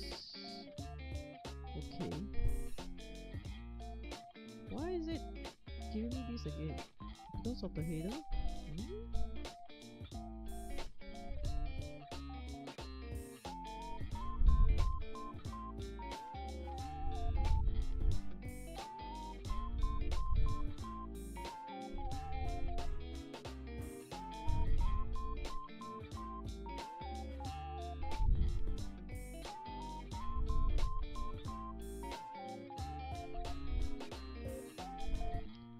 Oh, but then I don't need grand total part of it. Why is it taking grand total as part of it?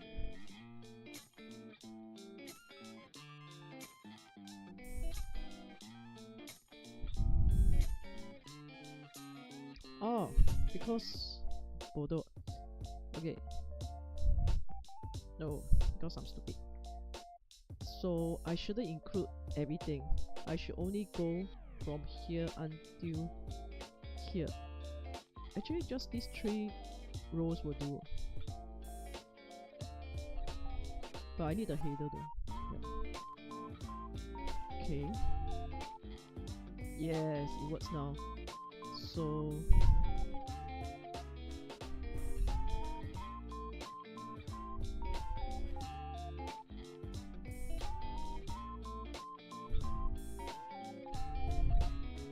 why is it almost done? Well, it's very evenly distributed. Okay, never mind.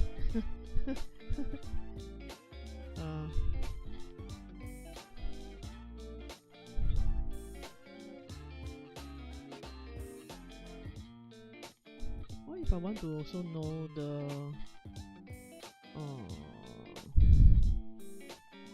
earnings? How do I? Okay, insert. I want to insert a line chart though. I want to play with line chart. A line chart, and then we go to database.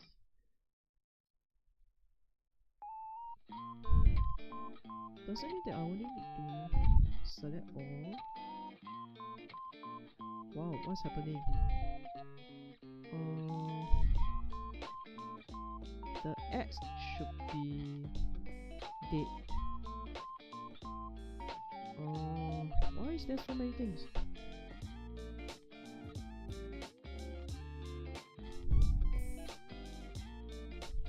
No, ads should be check-in date. I'm so confused now.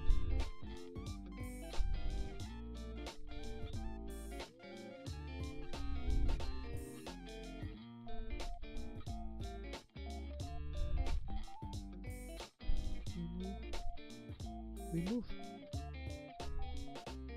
Okay. So ad should be check-in date. And then the series should be total bill. Yeah. Okay.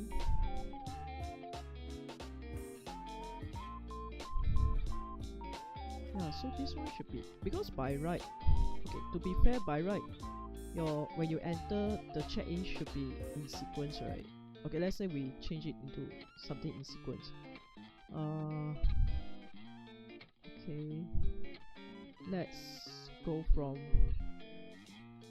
1 to 23 lah, huh? Let's assume this is a normal way of entering a database. Let's change this. Yeah, your check-in date should only, like, by default it should be in sequence, right? Yeah, this looks more normal. So this one is based on total bill.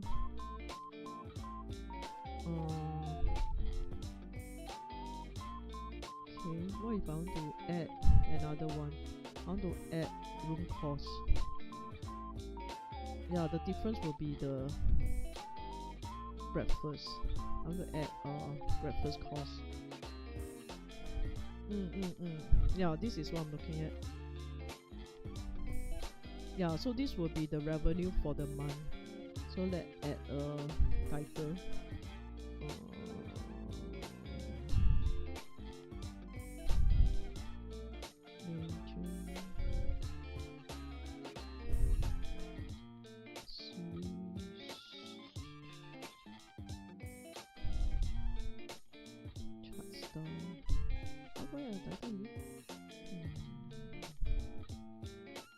Oh, here, chart title.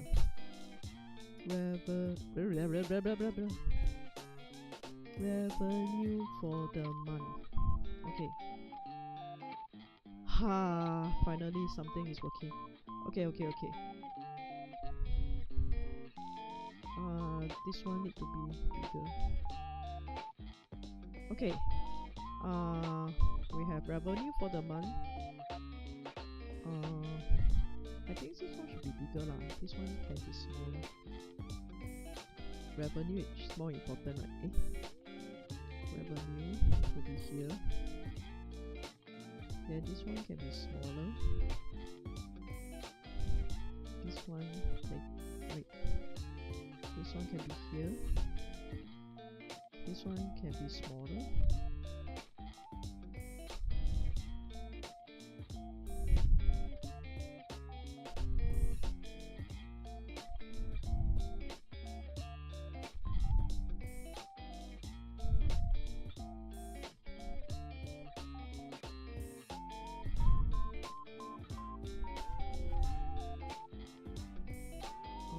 Something like this, I guess.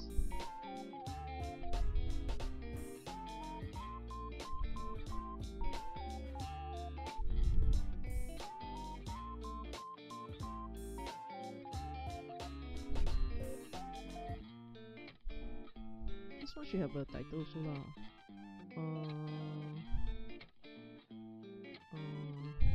Chart title, breakfast. Oh, okay. This one, the title is a bit weird.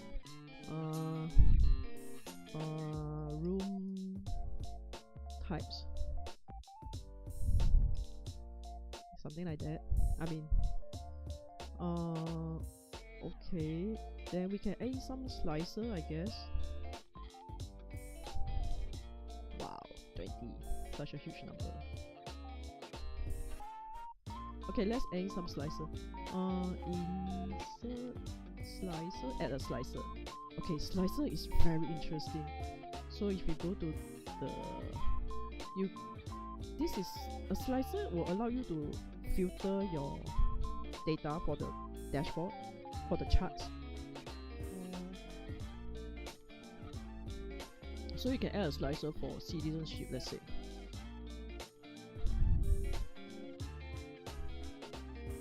So if you add a slicer for citizenship, what it does is, right, now it's all.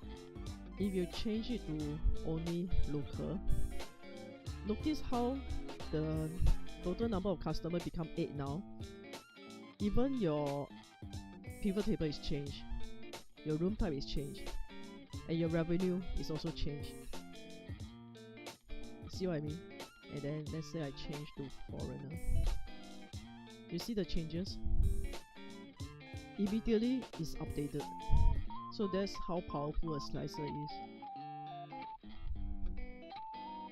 Okay, let's add one more slicer.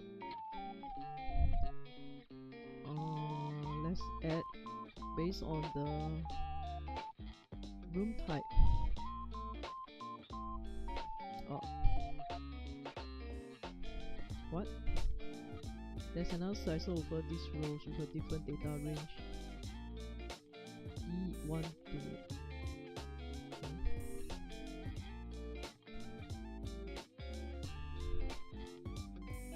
huh?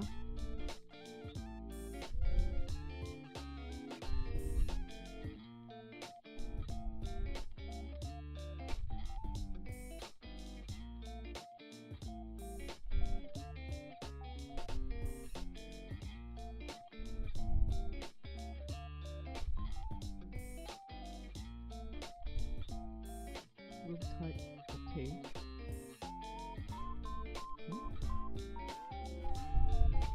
Why is it not selecting?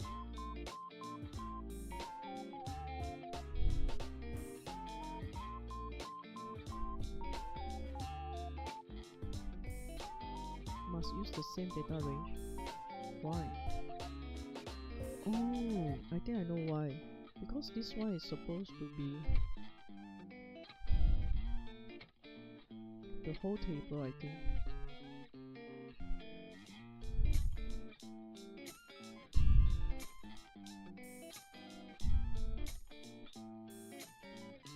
Wait, let me try.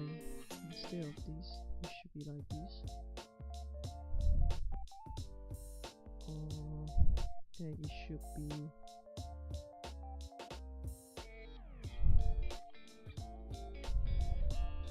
yeah, we select the column here. So if what I can do is I can copy this slicer and paste it, which I just did, and then instead of citizenship I change the column to room type.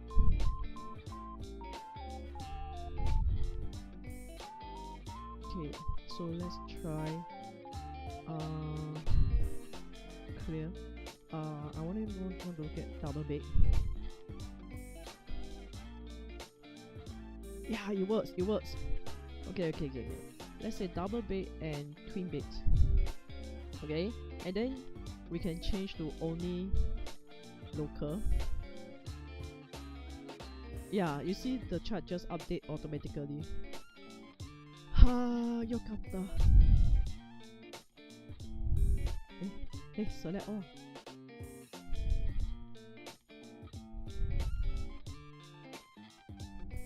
Yes, so this is how you update the dashboard. Sorry, a lot of trial and error because I don't really do charts. Okay, so one more thing. So we know that the dashboard is updated according to the input in the database. So let's try one more. Let's increase one more customer to make sure that everything is working, and then we can call it a day. So let's add one more customer here.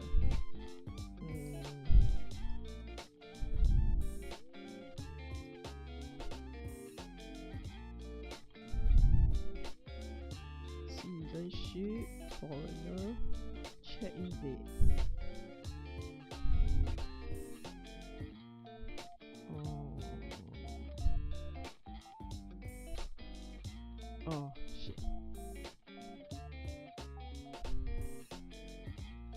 Okay, room type. Let's have more soup. Breakfast purchase. No. Insert. Yes.